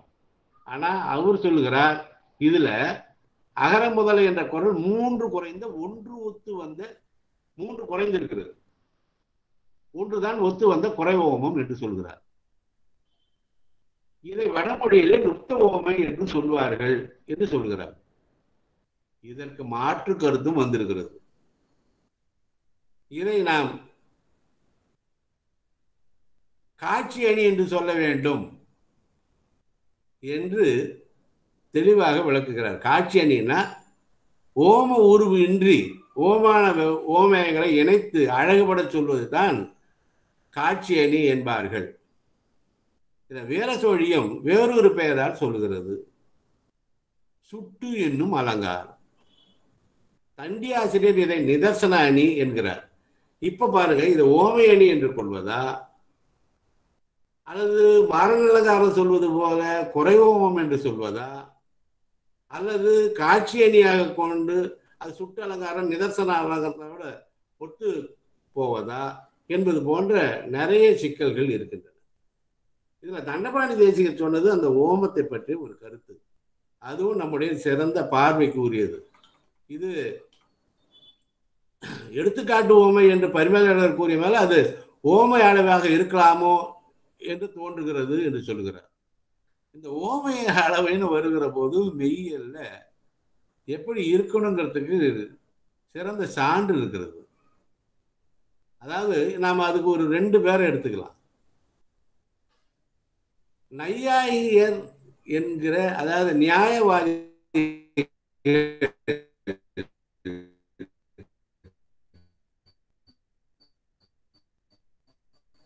ஓமை அளவுக்கு சிறப்பிடம் தருகிறவர். அதே போல மீமாம்சங்களை வாயில் அல்லது ஓமை அளவை இதற்கு சிறப்பிடம் தருகிறவர். இவர்கள் எப்படி ஓமையை பயன்படுத்துகிறார்கள் அப்படின்னு நாம தெரிஞ்சுக்கணும். முதல்ல ஒருத்தர் தெரிஞ்சுக்கிறான், அதாவது பசு இருக்கிறதே அது கவயம் என்ற ஒரு விலங்கை போல இருக்கும் என்பது முதல்ல தெரிந்திருக்கிறான் ஒருத்தர். அவன் காட்டுக்கு போறான், அது கவயம் என்பது ஒரு காட்டு விலங்கு, அது பசு போல இருக்கும். ஆனால் சொல்கிறவர்கள் எல்லாம் என்ன சொல்கிறார்கள், கவயத்தை போல பசு இருக்கும் அல்லது பசு போல கவயம் இருக்கும், இது எடுத்துக்கலாம். ஆனா அவன் காட்டுக்கு போகிற போது முதலில் சொன்னதை வைத்து அதுதான் இது என்று முடிவு செய்கிறார். இதைத்தான் அவர்கள் நியாயவாதிகள், நையாயிகர் என்ற நியாயவாதிகள் ஓமை அளவை என்று சொல்கிறார்கள். முதல்ல கேட்டறிந்த அறிந்த ஒன்றை தெரிந்து, அதாவது கேட்டு தெரிந்து கொண்ட ஒன்றை அவன் நேரடியாக பார்க்கிற போது அதுதான் இது, அது போன்றதுதான் இது, அது போன்றதுதான் இது என்று முடிவு செய்கிறானே, இதுதான் ஓம வாயில் அல்லது ஓம அளவை என்று நையாயிகர் கூறுகிறார். இதை மீமாம்சகர் ஏற்பது இல்லை. ஏன்னா இதை நீங்க நல்லா தெரிஞ்சுக்கணும்னா அந்த அகர முதல் என்ற எடுத்துக்காட்டுக்கு நம்ம வருவோம். அதை எடுத்துக்காட்டுவோம்னு பரிமேலழகர் சொன்னதை நம்ம பொருத்தி பார்க்கணும். மீமாம்சகர் நியாயவாதிகளுடைய இந்த கருத்தை ஏற்பதே இல்லை. அது நேரா பார்த்தா அது பிரத்யட்ச வாயிலாயிடும். யாரோ சொன்னதை கேட்டு இது அதுவும் அப்படிதான் இருக்குன்னு சொன்னா அது உரை வாயிலாயிடும். அதனால மீமாம்சகர் கருத்துப்படி நியாயவாதிகள் சொன்னது பொருந்தவில்லை அது என்று அவர்கள் சொல்கிறார்கள். பசுவை முதல்ல ஒருத்தன் பார்த்துருக்கான், அவனுக்கு நல்லா பழக்கமான ஒன்று, நன்றாக பார்த்துருக்கவங்க காட்டுக்கு போகும்போது பசு போன்ற ஒரு மிருகம் பார்த்ததுமே அது கவயத்தை பார்க்கிறான். கவயம் என்ற ஒரு விலங்கு, அதை பார்த்ததுமே பசுவும் இம்மிருகத்தை போன்றதேன்னு அவன் ஒரு பசுவும் இம்மிருகத்தை போன்றதே என அவன் ஒரு முடிவுக்கு வருகிறான். இதுதான் ஓமவாயில் என்று மீமாம்சகர் தெளிவுபடுத்துகிறார்கள். இப்போ இந்த ஏன்னா தண்டபாணி தேசிகர் இது ஓம வாயிலாக இருக்குமோன்னு சொல்லிட்டார். இங்க கொண்டு வந்து பார்த்தா இப்ப இந்த 2 பேருடைய கருத்து இருக்கு ஓமை வாயில பத்தி. எதோடு பொருத்துவது? ஒண்ணு, முதல்ல எல்லாரும் சொன்னதை கேட்டு அது அப்படிதான் இருக்குன்னு பொருத்தி பார்த்து அதை காட்டு வெளியில வந்த பிறகு, தெரியாத சூழ்நிலையில இந்த திருக்குறளுக்கு வந்த பிறகு அதுவும் இதுவும் பொருந்துகிறது என்று எடுத்துக்கொண்டு அதுதான் இது என்று எடுத்துக்கொள்வதா, யாருமே சொல்லாதது தானே பார்க்கிறான் ஒருத்தன் நன்றாக ஒரு பசுவை பார்த்திருக்கிறான், அவன் வந்ததும் இதுதான் காட்டுல பார்க்கிற பிறகு ஆனா இது ஒத்து போகிறது, இது போன்றதே இருக்கிறது, அது போன்றே இருக்கிறது இதுவும் என்று கொள்கிறானே, அப்படி எடுத்துக்கொள்வது. இப்படி எல்லாம் பொருத்துவதற்கு மெய்யிலே நிறைய கருத்துக்கள் இருக்கின்றன, எதிர்கருத்துக்கள் இருக்கின்றன. இவற்றையெல்லாம் எடுத்துக்காட்டாக அல்லது விளக்கமாக தண்டபாணி தேசிகர் சொல்லாமல் இது ஓம வாயிலாக இருக்கலாமோ என்று பரிமாணர்கள் சொன்னதை பற்றி குறிப்பிடுகிறார். நாம் எண்ணி பார்க்கணும், அதில் எந்த பகுதியை அவர் சொல்லுகிறார், அவர் சொல்ல வேண்டிய தேவை என்ன என்பதையும் விளக்கி இருக்கணும். இதை போல இந்த முதற் குறளுக்குள்ளே இன்னும் நான் இன்னும் நல்லா கவனிச்சிங்கன்னா உங்களுக்கு தெரியும், கருத்துக்குள்ளே எங்கேயுமே நான் போகலை. ஏன்னா இந்த அகரங்கிற சொல்லிலிருந்து, பகவன் என்ற சொல்லிலிருந்து, ஆதி என்ற சொல்லிலிருந்து எல்லாவற்றுக்கும் சொல்லப்படுகிற செய்திகள் ஏராளம் ஏராளம். எப்படியெல்லாம் பொருத்தி பார்க்கிறார்கள், ஏன் அப்படி சொல்ல வேண்டியது? முதல்ல என்று சொன்னவர் ஆதி என்று அதே பொருளில் சொல்கிறாரா, வேறு பொருளில் சொல்கிறாரா? அதே போல அகரத்தை அவர் எடுத்துக்கொள்வதற்கு என்ன காரணம்? உலகெல்லாம் உணர்ந்து ஓதற்கரியவன், நிலவலாவிய நீர்மலி வேதியன் என்ற உலகத்தை அவருக்கு பின்னால் வந்த பெரிய புராணத்துடைய சேக்கிழாராகட்டும், கம்பராமாயணத்தை எழுதிய கம்பனாகட்டும், இந்த உலகத்துக்கு முதன்மை கொடுத்ததை இவர் ஏன் கடைசியில் கொண்டு அந்த முதல் குறளையே கடைசியில் கொண்டு போய் நிறுத்தினார்? அங்கிருந்து வச்சுனார். இதைத்தான் சிவஞான முனிவர் மிக சொன்னார். இது முதல்ல அவர் கடைசியில் இருக்கிறது அவருக்கு என்ன காரணத்தினாலோ உலகு என்பது முதல்ல இருந்திருக்கலாமோ என்று ஒரு ஐயம் இருந்திருக்கிறது. அதனால வேறு வகையாக அவர் சொன்னார், இந்த அகரங்களை எழுத்த முதல்ல கொண்டு வந்தா அது மங்களம் அன்று என்பதாக அவர் சொல்லிட்டார். அது தொல்காப்பியத்துடைய முதல் நூற்பாவுக்கு அவர் சொன்னார் இது. ஆனா அந்த அகரம் மங்களம் அன்று என்று அப்படிப்பட்ட பேரறிஞர் சொன்னது ஏற்கத்தக்கதா?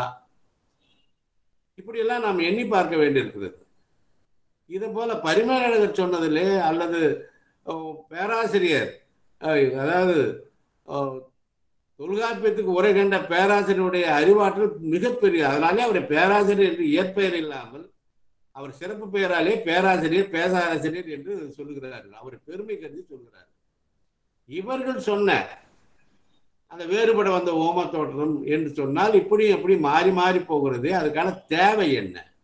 ஓமை வேறு அல்லது அதற்கான பொருள் வேறு என்று இல்லாமல் ஓமை பொருளாகவும் பொருளே ஓமையாகவும் மாறுகின்ற தன்மை, அதற்காக வேறுபட வந்த ஓம தோற்றமாக இதை கொள்வது என்பது பொருள் விளக்கத்திற்கு எந்த வகையிலே பயன்படும்? இதையெல்லாம் விட்டு காட்சி அணி என்று சொல்கிறார்கள், நிதர்சன அணி என்று சொல்கிறார்கள். இவர்கள் ஏன் அது போல அதை மாற்றி பயன்படுத்துகிறது என்றால், அங்க காட்சி அணி அல்லது நிதர்சன அணியிலே அந்த ஓம உருவு இல்லாமல் வந்தால்தான் அந்த காட்சி அணி அல்லது நிதர்சன அணி.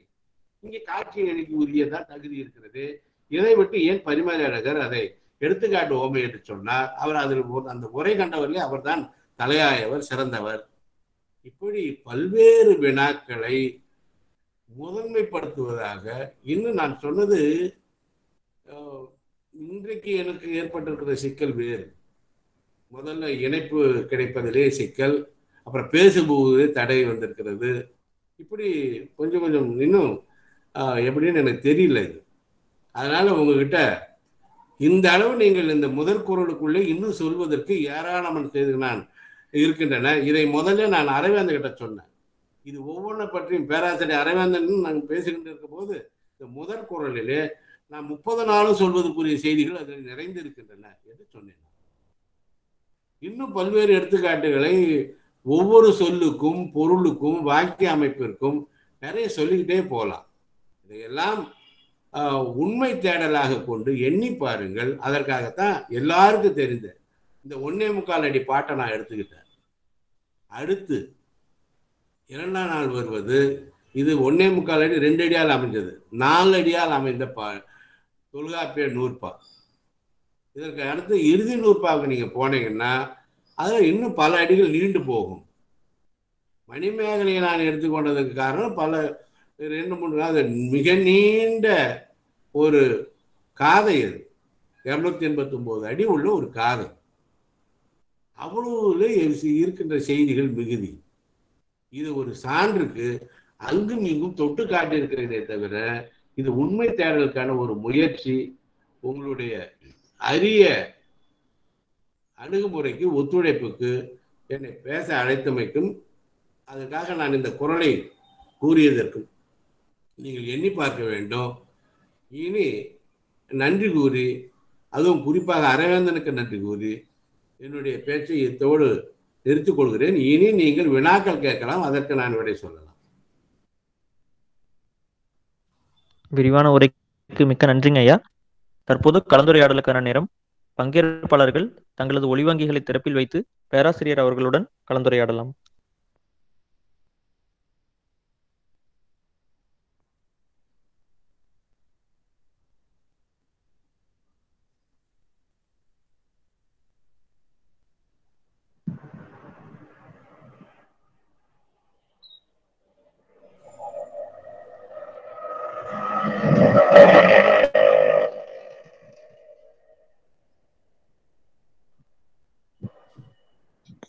ஐயா வணக்கம்.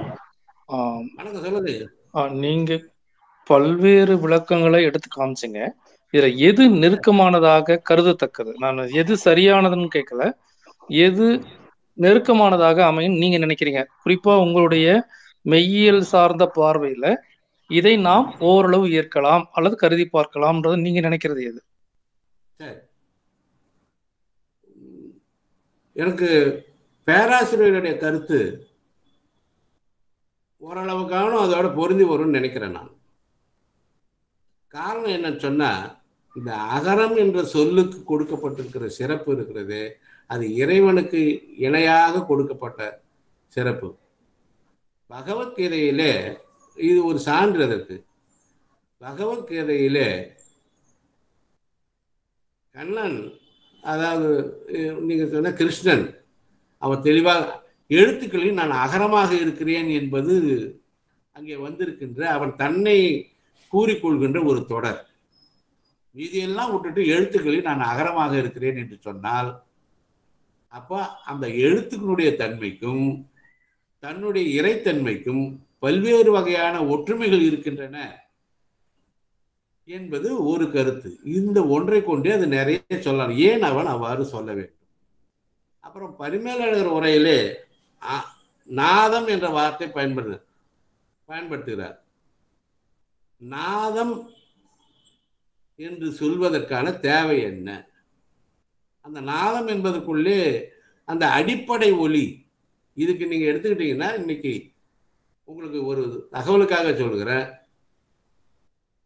கிறித்துவ மதமும் முதல்ல ஒலியிலிருந்து தான் தோன்றியது, எல்லாம் தோன்றியது என்று சொல்லுகிறார்கள். மீமாம்சகர்களும் வேதத்தை போய் கேட்டீங்கன்னா யார் எழுதுன்னு, இல்லை இல்லை, அது ஒலியிலிருந்து, அந்த நாதத்திலிருந்து தோன்றியது, அது யாரும் படைக்காதது, அது தான் தோன்றி என்று சொல்வார். அது தானாகவே உருவானது என்று சொல்வார். அது ஒலியிலிருந்து வந்தது என்று சொல்கிறார். இப்படி இது இந்த ஒலிங்கிற கருத்துக்கே, நாதம் என்ற கருத்துக்கே, அதில் அகரம்தான் முதலானது என்ற கருத்துக்கே, அந்த அதுதான் நான் நச்சினார்க்கினியருடைய உரையை காட்டணும். அவர் சொல்லுகிறார், தான் தனித்தும் தான் மற்ற மெய்யெழுத்துக்களில் ஒன்றியும், தான் தனித்தும் இயங்குகிறது, மற்ற மெய்யெழுத்துக்களோடு ஒன்றியும் அவற்றை இயக்குகிறது என்பதற்காக அவர் அதை கடவுளோடு ஒப்பிட்டு காட்டினார். இது போன்ற நிறைய கருத்துக்கள் இருக்குன்னு சொல்றார். நன்றி.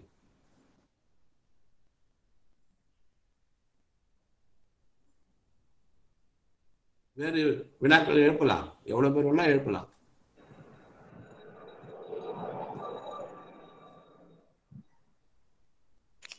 ஐயா வணக்கங்க ஐயா. வணக்கம் ஐயா வணக்கங்க ஐயா. சொல்லுங்க. கேக்குது சொல்லுங்க ஐயா. ஒண்ணும் இல்லைங்க ஐயா, இப்போ நீங்க ஒரு சிறப்பான ஒரு ஆய்வு, நல்ல ஒரு கருத்துக்கள் சிறைவா இருந்தாலும் கேட்கறதுக்கு ரொம்ப இனிமையா இருந்ததுங்க. ரொம்ப பிரமிப்பா இருந்துச்சு. இனிமையா இருந்ததுன்றத ரொம்ப பிரமிப்பா இருந்துச்சு. நம்ம இவ்வளோ வேறுபாடுகள், ஒருத்தருக்கு ஒருத்தர் வேறுபாடுகள் இருக்கனால ஆய்வுக்கு இதெல்லாம் ஏற்புடையதா இருக்கு. நம்ம சாதாரண மாணவர்களுக்கு சொல்றதுக்கு எந்த உரையை நம்மளால பொருத்தமான சொல்ல முடியும்? அது ஒரு பெரிய சந்தேகமாவே இருக்கு. நல்ல வினாதான் இது. எண்ணி பாருங்க. அவரவர்கள் பார்வையில் அது சரி. இன்னைக்கு நீங்க யாருடைய உரையை எடுத்துக்கொண்டு சொன்னால் மாணவர்கள் உள்ளத்தை தூண்டுமோ, அவர்களை சிந்திக்க தூண்டுமோ, அதை சொல்லிவிட்டு இதை போல இன்னும் பல்வேறு கருத்துக்கள் இருக்கின்றன, எண்ணி பாருங்கள், படித்து பாருங்கள். நன்னூலார் ஒரு அழகான எடுத்துக்காட்டு தருவார். இருக்கு ரொம்ப நல்லா தருவார். ஆசிரியர் மாணவர் உறவை பற்றி சொல்கிற போது, ஒரு மாணவர் ஆசிரியர் பாடம் கேட்டால் அவர் கற்றுக்கொள்வது 1/4 பங்கு. அந்த மாணவர் அதை நன்றாக சிந்தித்து பார்த்தால் தெரிந்து கொள்வது இன்னும் ஒரு 1/4 பங்கு. மொத்தம் இப்போ மாணவராக இருக்கிற போது அவர் தெரிந்து கொண்டது எல்லாம் 1/4 பங்கு ஆசிரியர் சொன்னதிலிருந்தும் நான் சிந்தித்ததிலிருந்து 1/2 பங்கு தான் ஆச்சு. ஆனால் அவர் ஆசிரியராக இருந்து மாணவர்களுக்கு சொல்லுகிற போது இன்னொரு 1/2 பங்கு சேரும்ங்கிறாரு. ஏன்னா இதை நிறையவே இப்படி சொன்னா சரியா இருக்கு, இப்படி சொன்னா சரியா இருக்கு, இவர்கள் இப்படி கேட்கிறார்கள், அது கேட்டார் போல் இப்படி இருக்கணும்னு சொல்றார். ஒரு எடுத்துக்காட்டு சொல்றேன். ஒரு மாணவன், ஒரு அப்பா என்ன பண்ணார், தன்னுடைய பையனை வெளியூர்ல இருக்கிற ஒரு பள்ளிக்கூடத்தில் கொண்டு போய் சேர்த்தார். அங்க போய் அவன் படிச்சான். படிக்கும்போது அப்பா கேட்டார், நீ நான் படிக்கிறேன்னு கேட்டார். அவன் விடை எழுதுறான், நான் நன்றாக படிப்பிக்கிறேன்னு எழுதினான்.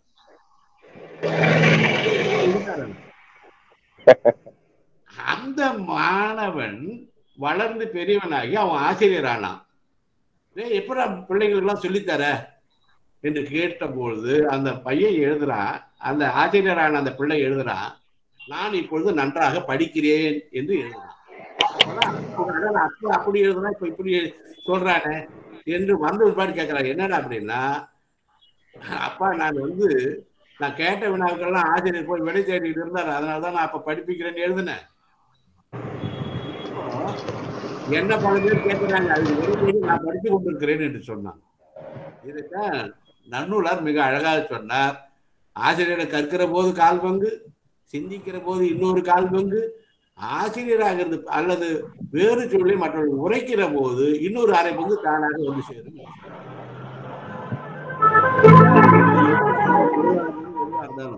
ஒவ்வொன்றுக்கும் நிறைய சொல்லிவிட்டு போலாங்க, நிறைய சொல்லிட்டு போலாம். இன்னைக்கு உங்களுக்கு கண்டிப்பாங்க.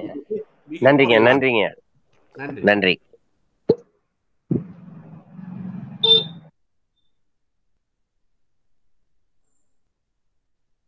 இன்னும் நீங்க இதுல முதல் குரலை எங்க வேணா ஐயத்தை கேட்கலாம், எப்படி வேணா கேட்கலாம், அல்லது நான் சொன்னதுல குறைபாடு இருந்தால் மிக சிறப்பாக நீங்க அழகாக சுட்டி காட்டலாம். எனக்கு அதுல தடையே இல்லை. ஐயா வணக்கங்க ஐயா. சொல்லுங்க. என்னுடைய பேர் யுவராஜுங்க ஐயா. சொல்லுங்க. இந்த இது அதாவது எப்படி சொல்லணும்னா ஒரு அறியாவினா கூட எடுத்துக்கோங்க ஐயா. ஆனா எனக்கு தெளிவு பண்ணா கொஞ்சம் நல்லா இருக்குங்க ஐயா. நீங்க எப்படி வேணா கேட்கலாம். அகர முதல எழுத்தெல்லாம், அதாவது இது வரைக்கும் நீங்க சொல்லப்பட்ட கருத்துக்கின் வழியாக இந்த உற்று நோக்கத்துல இந்த கருத்து எனக்கு தோணுதுங்க ஐயா. அகர முதல எழுத்தெல்லாம் ஆதிபகவன் முதற்றே உலகு என்பதுல அகர முதல எழுத்து எல்லாம், எல்லாம் என்பது அந்த எல்லாம் என்றதுல விகுதி என்ற எல்லாம் அந்த தொகை இருக்குங்க ஐயா. அதாவது எல்லாமும் அந்த ஒரு தொகை இருக்கும் பொழுது, ஒரு கருத்து உண்மை தொகை பெறும் பொழுது, அப்ப ஏதோ இன்னொரு கருத்தை நிலைநிறுத்துவதாக கூடியதாக இருக்கு. அது முற்றுமைன்னு பேரு அதுக்கு. இல்ல அதுங்க முற்றுமை. என்ன பொருள்னா எல்லாவற்றையும் இணைத்து ஒன்றாக காட்டுவதுன்னு அர்த்தம். சரிங்கய்யா. இப்ப இந்த இடத்துல இருக்கின்ற அந்த விகுதி அதிலிருந்து பொருள் கொள்ள போகும்பொழுது எப்படிப்பட்ட ஒரு கருத்தை நிலைநாட்ட முடியும் என்பது கருத்துங்கய்யா. ரொம்ப நல்ல கேள்வி. நான் மறந்துட போறீங்க. இதுக்கு பல பேரும் நல்ல விளக்கம் சொல்லியிருக்காங்க. அதுக்கு நிறைய எழுத்தெல்லாம் தமிழ் எழுத்துக்கு மட்டும் இல்ல, உலகத்தில் எந்த மொழியா இருந்தாலும் அதுக்கான நிறைய சொல்லிக்கிட்டே போலாங்க. இந்த குறளுக்கு அகரன்னு வாயை திறந்து அந்த மிடற்றிலிருந்து காற்று வெளியே வருகிற போது எழுகின்ற ஒலி இருக்கிறதே ஒரு எழுத்து ஒலியாக மாறுகிற போது அதுதான் அகரம். அதன் பிறகுதான் அதுல இருந்து பிற எழுத்துக்கள் எல்லாம் மிடற்றிலிருந்து வந்த ஒலியிலிருந்து தானே, தொண்டையிலிருந்து வந்த ஒலியிலிருந்து தானே திறக்கின்றன. அப்படின்னா அது எல்லாத்தோடையும் இந்த அகரம் ஒட்டி கொண்டு இருக்கிறது. அது இல்லாம எந்த எழுத்தும் வர முடியாது. அது மூக்கு வழியா வந்தாலும் சரி அல்லது வாய் வழியா வந்தாலும் சரி இப்படித்தான் அமையும். அதனால எழுத்தெல்லாம் என்பது ஏதோ தமிழ் மொழிக்கு மட்டும் இல்லை, வடமொழிக்கும் அதுதான் முதல் எழுத்து. உலகத்துல அவர்கள் பார்வையிலே அந்த காலத்துல எல்லா எழுத்துக்களும் அகரம் தான் முதல் மொழி. ஆங்கிலம் ஏதானே, ஆனா அது ஆண் தான் சொல்லணும். எதை எடுத்துக்கிட்டாலும் சரிதான். பிரெஞ்சுல ஆபேசே தான், ஆ பே சே ஆ.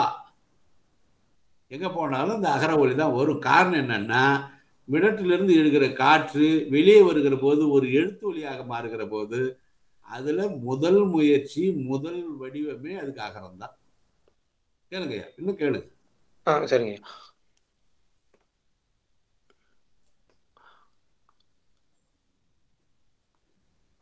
ஐயா, இந்த விளக்கம் எப்படி இருக்குதுன்னு சொன்னா, பகவன் முதற்றே உலகு என்ற பொருண்மை அடிப்படையில வைத்துக்கொண்டு அதாவது எல்லா மொழிகளிலும் தோன்றுகின்ற எழுத்துக்கு முதல் எழுத்து அகரம் என்ற பொருள் சொல்லக்கூடியதாக இருக்குங்க ஐயா. அன்றைய அப்படி இருக்கின்ற பொழுது எழுத்துகளுக்கும் சரிதான், அது பொருந்தும். அப்படி என்று சொல்லுகின்ற பொழுது தொல்காப்பிய நூற்பா அதாவது எழுத்தெனப்படுவ அகரமுதல் நகர இருவாய் முப்பகுதி என்ப அங்க வரையறுத்து சொல்லப்பட்டு இருக்கே. நல்லது. அங்க வரையறுத்து அங்க தமிழ் மொழிக்குரியதாக வரையறுத்து சொல்லப்பட்ட ஒரு எழுத்து எப்படி அதே பின்னணியில் வந்த ஒரு தமிழ் இலக்கிய பிரதியான திருக்குறள்ல எப்படி எல்லா ஒரு மொழிக்கும் அகரமா சொல்லப்பட்டு இருக்கும். இது நான் தான் சொன்னேன், அது சமணர்கள் அழகாக சொல்றாங்கன்னு சொல்லி. அவரவர் பார்வையில் அது சரி. மறந்துட போறீங்க. உலகத்தில் எந்த மொழிக்கா இருந்தாலும் அந்த அகரம் முதலாக வருவதுங்கிறது இங்க தமிழ்நாட்டில் அன்னைக்கு இருந்த பிராகிருத மொழியாக இருந்தாலும் சரி, சமஸ்கிருத மொழியாக இருந்தாலும் சரி, பாலி மொழியாக இருந்தாலும் சரி, அல்லது வெவ்வேறு பகுதியிலே வழங்கிய மக்கள் வழங்கிய எந்த மொழியா இருந்தாலும் சரி, அதான் முதல்ல இருக்கிறதுங்கிறது திருவள்ளுவருக்கு நன்றாக தெரியும். இப்ப என்னுடைய கேள்வி சரிங்க ஐயா, அதான் இப்ப எல்லா மொழிக்கும் இது இயல்பான தன்மை தானங்க ஐயா, அகரம் தான் முதல்ல தோன்றதுன்னு தெரிஞ்சு போயிடுது. இப்ப 200 இப்ப என்ன சொல்றது, இப்ப ஆங்கிலமா இருந்தாலும் சரி இந்தியா இருந்தாலும் சரி அகரம் தான் முதல்ல இருக்கு. ஆமா, சொல்லுங்க வேற என்ன. அதுல எப்படி கேட்க வர்றதுன்னு தெரியலங்க ஐயா. கேளுங்க, நீங்க தயங்காம கேளுங்க, ஒன்னும் கவலையே படாது. சரி, நான் அதை பத்தி யோசிக்கிறேங்க. நல்லது நல்லது, மகிழ்ச்சி மகிழ்ச்சி. அப்புறம் சிவஞான முனிவர் எழுதிய அந்த எழுத்தெல்லாம் அந்த சொல் திருக்குறள்ல அது அகரம் என்பது மங்களம் சொல் அல்ல அப்படின்ற பொருண்மையில கையாண்டு இருப்பார் என்றது ஏதோ குறுகிய மனப்பான்மையில அது அவர் அணுகியிருப்பாரோ அப்படின்ற ஒரு எண்ணம் தோணுது. ஆனா அவருடைய நீங்க சொன்னபடி அவரோட பார்வையில சொல்லும் பொழுது, அவங்கவுங்க பார்வைன்னு சொல்லும் பொழுது, ஒரு சமய பின்புலத்தில் இருந்து எழுதுகின்றவரு ஏதோ ஒன்றை கடவுள் முன்னிலைப்படுத்த வேண்டும் என்பதற்காக எழுத்து என்ற அந்த சொல்லாடலை இறைவனாகவோ அது கடவுளாக வழிபட்டு இருக்கலாம் என்பது கருத்தா இருக்குங்க. ஒரு தகவல் நான் சொல்லிடுறேன். இதுக்குள்ள நாம போனா நான் தான் சொன்னேன், மணிக்கணக்கு இருக்கலாம். அகரம் என்பது ஒரு ஒலி நாத மாத்திரை மட்டும்தான், ஒலி மாத்திரை மட்டும்தான் இல்லையா? அவன் நான் முதல்ல சொன்னேன், இதுக்குள்ள இந்த குறளுக்குள்ள இருக்கிற சிக்கல் என்னன்னா நிறைய சிக்கல் இருக்கு. ஒரு செயற்படு பொருளை இன்னொரு செயற்படு பொருளுக்கு தான் அதுல ஓமை காட்டி இருக்கிறாரா எழுவாய்க்கு எழுவாய் அங்க ஓமை இல்லையா? இது இருக்கட்டும் ஒரு பக்கம். இதுவே அங்க சிக்கல். எழுத்துக்கள் எல்லாம் எழுத்துக்கள் அதுதான் அதுல எழுவாய் முதல் வாக்கியத்துக்கு இல்லையா? உலகு என்பதான் ரெண்டாவது வாக்கியத்துக்கு எழுவாய். இப்ப அந்த ஓமைங்கிறதையே எழுத்துக்களுக்கும் உலகத்துக்கும் அப்புறம் அகரத்துக்கும் ஆதி பகவானுக்கும் சொன்னா ஒரு வாக்கியத்தில் இருக்கிற ரெண்டையும் அடுத்து இன்னொரு வாக்கியத்தில் இருக்கிற ரெண்டுத்துக்கும் ஓமையை எதோடு எது பொருத்தி காட்டுவதுன்னா பார்க்கணும். ஒட்டுமொத்தமான சொல்லிட முடியாது. சரி, இப்ப வந்துடும் நீங்க கேட்டதுக்கு. இங்க செவிஞான முனிவர் சொன்னதுக்கு காரணம் அது இல்லை, அதுக்கு அப்பாலும் வேறு காரணம் இருக்கிறது. சொல்லுங்க ஐயா. அவன் இவன் உவன், அவன் இவன் அவள் இல்லையா? அவன் அவள் அது எனும், இதுதான் முதல்ல செவிஞான போதத்துடைய முதல் நூற்பா. அவன் அவள் அது இப்படிதான் தொடங்குது. அதுக்கு அவர் எழுதிய உரைதான் மாபாடி. சரி, அது பெரு விளக்கமான ஒரு உண்டு. அதுல தொடங்குத முதல்ல அவர் அகரம் என்று அந்த அகரத்துக்குள்ளே இறைவனை அப்படியே ஒருங்கிணைத்து காட்டியது அவ்வளவு சிறப்பா பாடலன்னு சொல்ல முடியாது. அவர் எந்த சிந்தனையிலே சொன்னார்தான் நம்ம தனியா ஆடணும். காரணம் என்னன்னா, அக்கரம்போ அந்த இந்த குரலுக்கு எடுத்துக்கொண்டு செவிஞான சமைத்தவர்கள் அல்லது தத்துவகாரர்கள் நிறைய சொல்லியிருக்கிறார்கள். அவன் அக்கரம்போல் உள்ளவன் தான் சிவன் என்று சொன்ன பாடல்களும் இருக்கின்றன. அதனால அவர் சிவஞான முனிவர் ஏன் இப்படி சிந்தித்தார், அதுக்கு பின்புலம் என்ன என்பதை இன்னும் கொஞ்சம் நாம விரிவா எண்ணி பார்க்கணும். நாம எடுத்தங்க உத்தனி போது அவர் குறையா சொல்லிட்டார் என்றெல்லாம் நாம் எடுத்துக்கொண்டால் அவ்வளவு பொருத்தமாக இருக்காது. இன்னும் கொஞ்சம் விரிவான ஆராய்ச்சி, அவருடைய உரைகள், அவருடைய நூல்கள் எல்லாம் வைத்துக் கொண்டு பார்க்க வேண்டியது. நன்றி. உங்கள் வினா நன்றாக இருக்கு. நன்றி.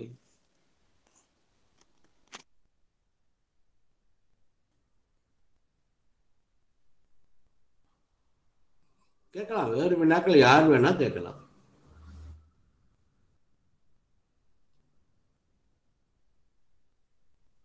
செயல்படு பொருள் தொடர்பா பேசுனீங்க இல்லையா? ஏன் செயல்படு பொருளாக அதை சொன்னார்னு ஒரு வினா எழுப்புனீங்க. அதற்கான விடை இருந்தா பரவாயில்ல. நீங்க கேட்டது சரி. திருவள்ளுவர் பார்வையில ஆதி பகவனையும் அகரத்தையும் செயற்படு பொருள் ஆக்கிறது இருக்கு இல்லையா, அது மனித முயற்சி.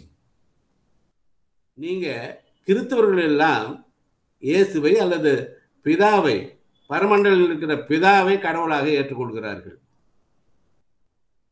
கடவுள் மக்கள் கூட்டத்துக்கு ஏற்ப வேறுபட்டு கொண்டே இருக்கிறது. அவரவர்கள் மொழி கேட்டார் போல அகரம் வெவ்வேறு ஒலிப்புழுகியதாக இருக்கலாம். இப்போ இங்கிலீஷில் ஏன் தான் சொல்கிறோம், அது ஏன் ஆண் சொல்லலை? பிரெஞ்சில் ஆண் தான் சொல்கிறான், அது ஏன் ஏன் சொல்லலை? பயன்பாட்டில் அது வருகிற போது மாறுபடுகிறது, அது வேற செய்தி. அவரவர்கள் பார்வையில் அது வெவ்வேறு விதமாக இருக்கலாம். அது மனித முயற்சி. அதனால் அதை அறுதியானது என்றும் இறுதியானது என்றும் முற்ற முடிந்த முடிவுன்னு சொல்ல முடியாது. ஏன்னா ஆதி பகவன் பொது பெயர்ல சொன்னார். அவர் அதுல பரிமள உரையிலேயே சிறப்பு பெயர் பொது பெயர் 28 பண்புன்னு சொன்னதுலே அப்ப ஆதிங்கிற கடவுள் யார்? சாரை என்ற பாம்பு தெரியும், மாங்கனின்னு சொன்னா மா என்ற கனி தெரியும், கனி பொது பெயர். இது மாதிரி எதை ஒன்னா சொல்லிட்டு போகலாம். அப்ப ஆதிங்கிற கடவுள் எது அல்லது யார் என்று சொல்லி இருக்கணும். இல்லை, அவரவர்களுக்கு எதெல்லாம் கடவுளாக தெரிகிறதோ அது அவரவர்கள் பார்வையில் சரிதானே. அதனால அவரவர்கள் பார்வையில் அது செய்யப்படுகின்ற ஒன்றாக, உருவாக்கப்படுகின்ற ஒன்றாக, ஏற்றுக்கொள்ளப்படுகின்ற ஒன்றாக வந்து விடுகிறது என்பதை திருவள்ளுவர் நன்றாக சிந்தித்திருக்கிறார். அதனாலதான் எழுவாயாக இருக்க வேண்டிய முதல் இடத்துல இருக்க வேண்டியதை செயற்படு பொருள் நிலைக்கு அவர் மாற்றினாருங்கிறது என்னுடைய சொந்த கருத்து. இதுல எந்த முறையிலும் இல்லை, இது யாருடைய வரையிலும் பார்க்க முடியல. சொல்லுங்க ஐயா.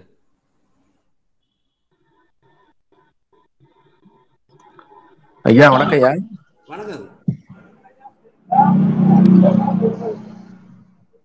கேளுங்க. நிறைய இந்த விட்டு விட்டு வரதான். சொல்லுங்க சந்திரசேகர். ஐயா வணக்கம். வணக்கம், சொல்லுங்க. இது ஒரு தொடக்கத்துல உள்ள ஒரு வாழ்த்து பாட்டுல அல்லது இப்படின்னு வச்சுக்கிட்டா கூட, அல்லது சங்க இலக்கியத்துல அவங்க கடவுள்கள்னு அவங்க ஒரு ஏதோ ஒண்ணு வச்சது பார்த்தா திணை கடவுள்கள் அப்படி வச்சிருக்கிறாங்க. அது பின்னாடி வந்தவங்க எல்லாம் வந்து உலகலாம் உலகம் யாவையும் தாமலவாக்கலும் அல்லது உலகத்தை முன்னிறுத்திருக்காங்க நிறைய பேரு. இப்படி முன்ன பின்ன வேற வேற இருக்கு.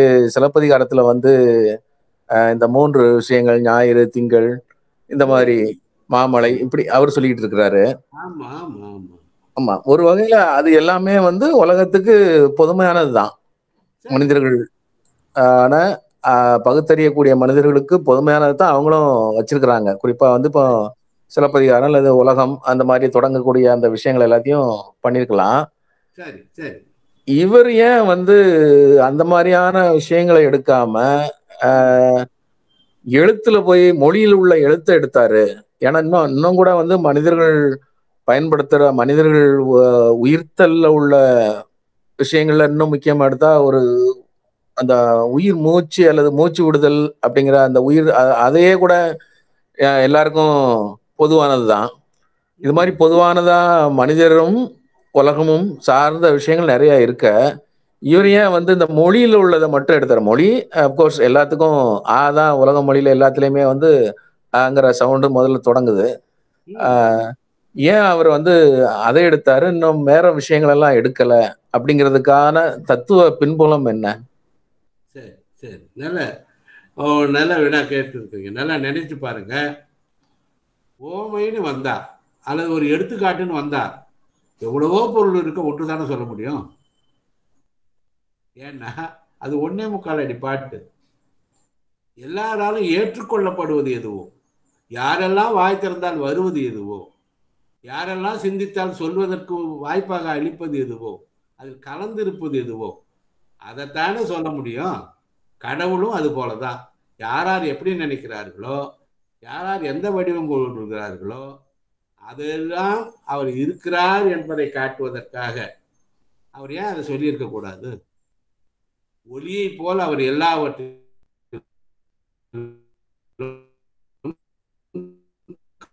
உடம்புக்கு உயிர் எவ்வளவு முக்கியமோ எல்லா உயிர்களுக்கும் உயிருங்கிற அந்த உயிர்த்தல்ங்கிறது ஒண்ணு முக்கியம். அதையே கடவுள் தன்மை ஆக்கியிருக்கலாமே அப்படிங்கிற கண்ணோட்டத்துல கேட்கிறேன்.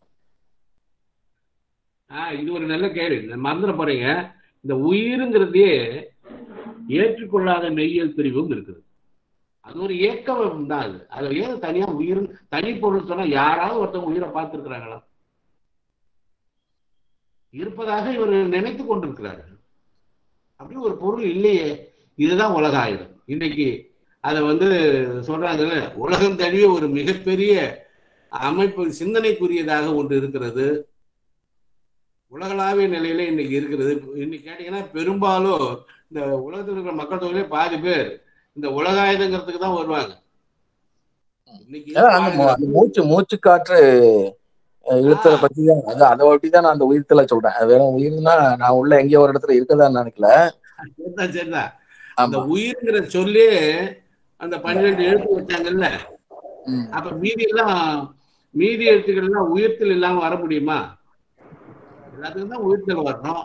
அப்ப 12 எழுத்துக்கு மட்டும் ஏன் உயிர்த்தல் வச்சாங்க? அது உயிர்னு பேர் வச்சிருக்கிறாங்க பாருங்க. உயிர் மெய்யின்னா உடலை இயக்குவது, மெய் என்றால் உடல், உடலை இயக்குவது எதுவோ அது உயிர். உயிர் வேறு மெய் வேறுன்னு பிரித்து பார்க்கிற மனப்பான்மை அன்னைக்கு இருந்து இருக்கிறது. நீங்க சொல்ற மாதிரி அது உயிர்த்தல், மூச்சு விடுதல் என்ற கருத்தோட மட்டும் நிறுத்த முடியாது. நம்ம உயிர் பற்றிய தனி சிந்தனையும் இருக்கிறது. இதுதான் மற்றொரு ஆன்மா என்றும் லைஃப் என்றும் எப்படி சொல்றாங்க. இந்த ஆன்ம தத்துவம் என்பது அதுக்குதான் ஆன்ம தத்துவம் இருந்து வந்து ஆன்மீகம் மெய்யில அது பெரிய இடம் பெற்றுள்ளது. மறந்துட போறேன். இதைத்தான்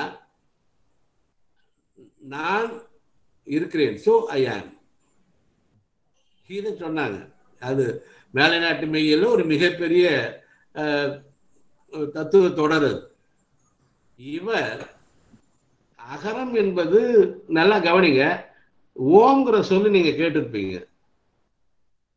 எல்லா இதுலயும் ஓம் ஓம் ஓம்னு தான் வரும். அந்த ஓம்ங்கிற சொல்லுக்குள்ள 3 எழுத்துக்கள் இருக்கிறன. அகர உகர மகரமாகி நின்றாயை. அகரம் உகரம் மகரம். நல்லா கவனிச்சிங்கன்னா முதல்ல இருக்கிறது அகரம், அப்புறம் உகரம், அப்புறம் மகரம். இந்த 3த்துக்குள்ள எல்லா ஒலிகளும் அடங்கும், எல்லாமும் அடங்கும் என்று அந்த ஓம்ங்கிற சொல்லை உருவாக்குகிற போது கருதினார். அதுக்கு நிறைய காரணம் சொல்லிக்கிட்டே போகலாம். ரொம்ப சிறந்த காரணங்கள்லாம் இருக்கின்றன. நான் சொல்லுவது மெய்யியல் பார்வையிலையோ அல்லது ஒரு கடவுள் நம்பிக்கையிலே இல்லை. ஆனா அந்த ஒலிக்குள்ளே எல்லா ஒலிகளும் அடங்கும்னு சொன்ன ஒரு அடிப்படை கருத்துக்களே நிறைய செய்திகள் இருக்கின்றன. எண்ணி பாருங்க, இன்னைக்கு இதையெல்லாம் நன்கு உணர்ந்தவர் தான் திருவள்ளுவர். அதுல அந்த ஓம்ங்கிறதுலே முதல்ல இருக்கிறது ஆதானே. நீங்க இந்த காத்தை வெளியே விட்டா முதல்ல வர்றது அதுதாங்க. அதுபோல எண்ணத்தை வெளியே விட்டால் அதில் முதலில் இருக்க வேண்டியது அவரவர்கள் வழிபடு கடவுள். அது திணைநிலை தெய்வங்கள் இல்லை, வழிபடு நிலை தான். சொல்லுங்க, உங்களுக்கு போதுமான சரியான விடை வந்திருக்குதா நீங்க நினைக்கிறீங்களா இல்லைன்னு தெரியாது. ஐயா மீண்டும் ஒரு சின்ன சந்தேகம். கேளுங்க, நீங்க எதை வேணா ஒண்ணுலங்க ஐயா, அகரம் ஏன் அமங்கல சொல் அப்படின்னு சொல்ற மாதிரி சொல்றோம்? அது ஞான முனிவர் அது அகரம் அமங்கலன்றதுக்கு என்ன காரணம்? அவர் காலத்துல சொற்கள் எல்லாம் பாட்டியல் நூல்களை எடுத்து பார்த்தீங்கன்னா இதுக்கு நிறைய விளக்கம் கிடைக்கும். எந்தெந்த எழுத்துக்கு எது எது கடவுள், எந்தெந்த எழுத்தை எப்படி கொண்டு போகணும் அப்படிங்கறதெல்லாம் பாட்டியல் நூல்கள் நிறையவே சொல்லிட்டு இருக்கு. இந்த பாட்டியல் நூல்களுக்கெல்லாம் பின்னால்தான் சிவஞான முனிவர். இதையெல்லாம் படித்ததனுடைய விளைவாகவும் அது இருக்கலாம். அதனால அவரை நாம அந்த பாட்டியல் நூல்களுடைய கருத்துக்கள்லாம் எடுத்து சொல்லி இந்த எழுத்துக்கு இது இது காட்டி நான் இப்போது பேசுவது முதல் பொருள் விட்டு வேற எங்கே போற மாதிரி இருக்குங்கிறதுனால நான் அதை சொல்லலை.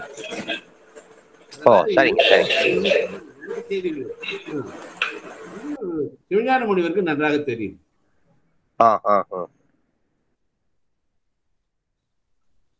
சரிங்க சரிங்க, நன்றிங்க நன்றிங்க.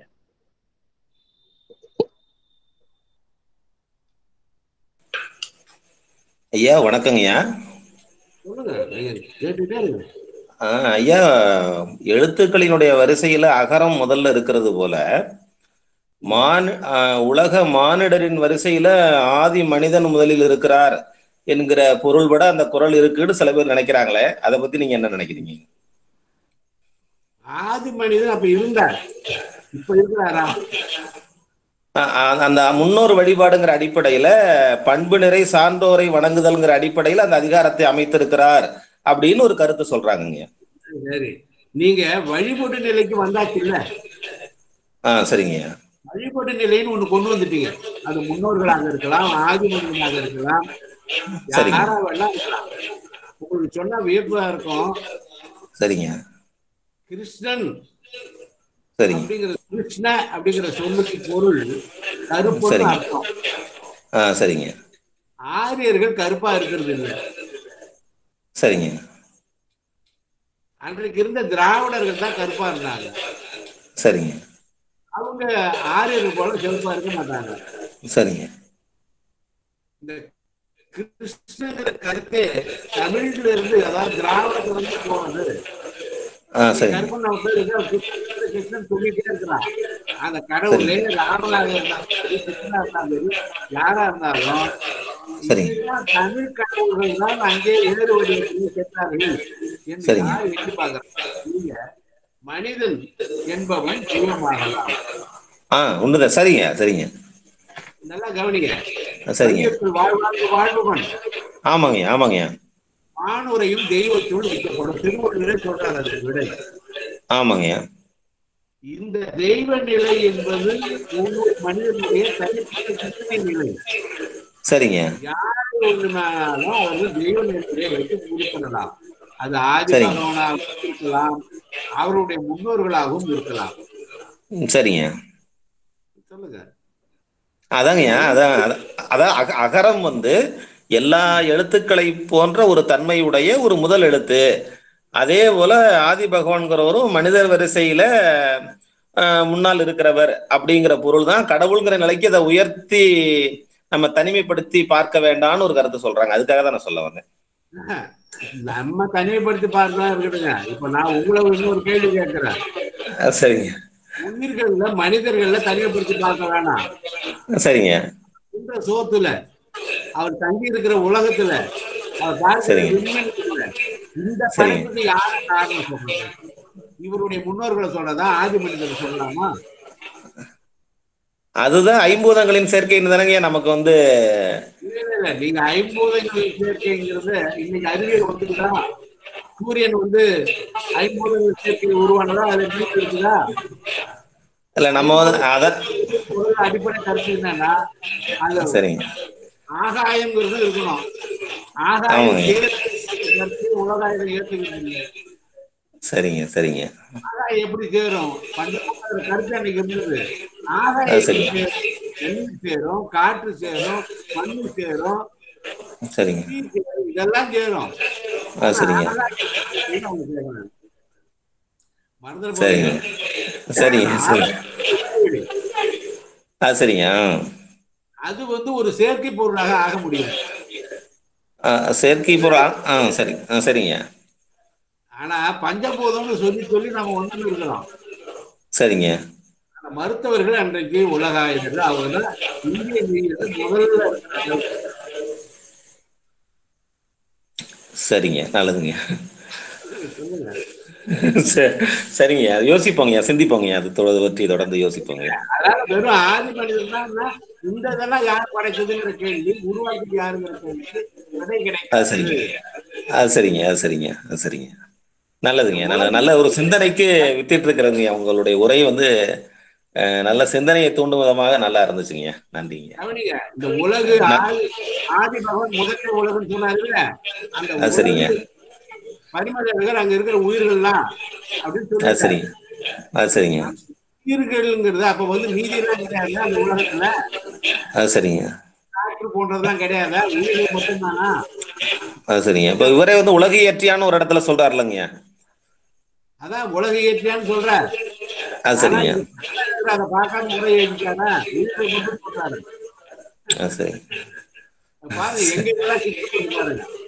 அது சரிங்க சரி சொல்லுங்க சொல்லுங்க. அதாங்க அதாவது அந்த உலக இயற்றியானுங்கிறதும் வந்து இந்த பொருள்ல இருக்குமாங்கிறது நம்ம யோசிக்க வேண்டிய விஷயமா தான் இருக்குதுங்க. கண்டிப்பாங்க. அதாவது உலகங்கிறத மறந்துட போறீங்க, உயிர்கள் மட்டும் தனியாக பொருளாது. சரிங்க சரிங்க பொருள் இல்லாம போயிடுங்க. சரிங்க சரிங்க வேற வினாக்கள்? ஐயா நன்றி ஐயா. இன்றைய நிறைவு பகுதிக்கு வந்துட்டாங்க ஐயா. வாங்க வாங்க வாங்க. நிறைவு செய்திடலாங்களாங்க ஐயா?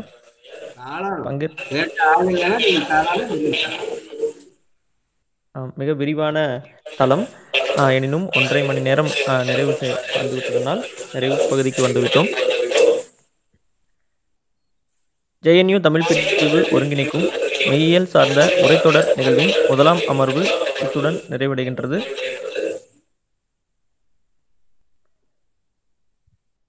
இந்த நிகழ்விற்கு பங்கேற்று மிக விரிவாக திருக்குறளின் முதல் குறள் என்னும் பொருண்மையில் உரை வழங்கிய பேராசிரியர் ராச திருமாவளவன் ஐயா அவர்களுக்கு JNU தமிழ் பிரிவின் சார்பாக முதற்கண் நன்றியை தெரிவித்துக் கொள்கிறோம். அடுத்து இந்நிகழ்விற்கு வருகை தந்து பேராசிரியர்களுடன் கலந்துரையாடி அறிவு பகிர்விற்கு வித்திட்ட பேராசிரியர்கள், ஆய்வாளர்கள், தமிழ் ஆர்வலர்கள், மாணவர்கள் ஆகிய அனைவருக்கும் JNU தமிழ் பிரிவின் சார்பாக எங்களது நன்றியை தெரிவித்துக் கொள்கிறோம். இந்த உரைத்தொடர் நிகழ்வின் அடுத்த அமர்வு நாளை நடைபெற உள்ளது. நாளை பேராசிரியர் அவர்கள் தொல்காப்பியத்தின் முதல் நூற்பா என்னும் தலைப்பில் உரை வழங்க உள்ளார்கள். இன்றைய நிகழ்வில் பங்கேற்ற பங்கேற்பாளர்கள் அனைவரும் நாளையும் இதே நேரம் மாலை 6 மணிக்கு இதே இணைப்பில் இணைந்து கொள்ளும்படி கேட்டுக்கொள்கிறோம். இத்துடன் இந்நிகழ்வு நிறைவடைகின்றது. நன்றி, வணக்கம். வணக்கம். அனைவருக்கும் நன்றி, வணக்கம். அரவேந்தனுக்கு சிறப்பு நன்றி.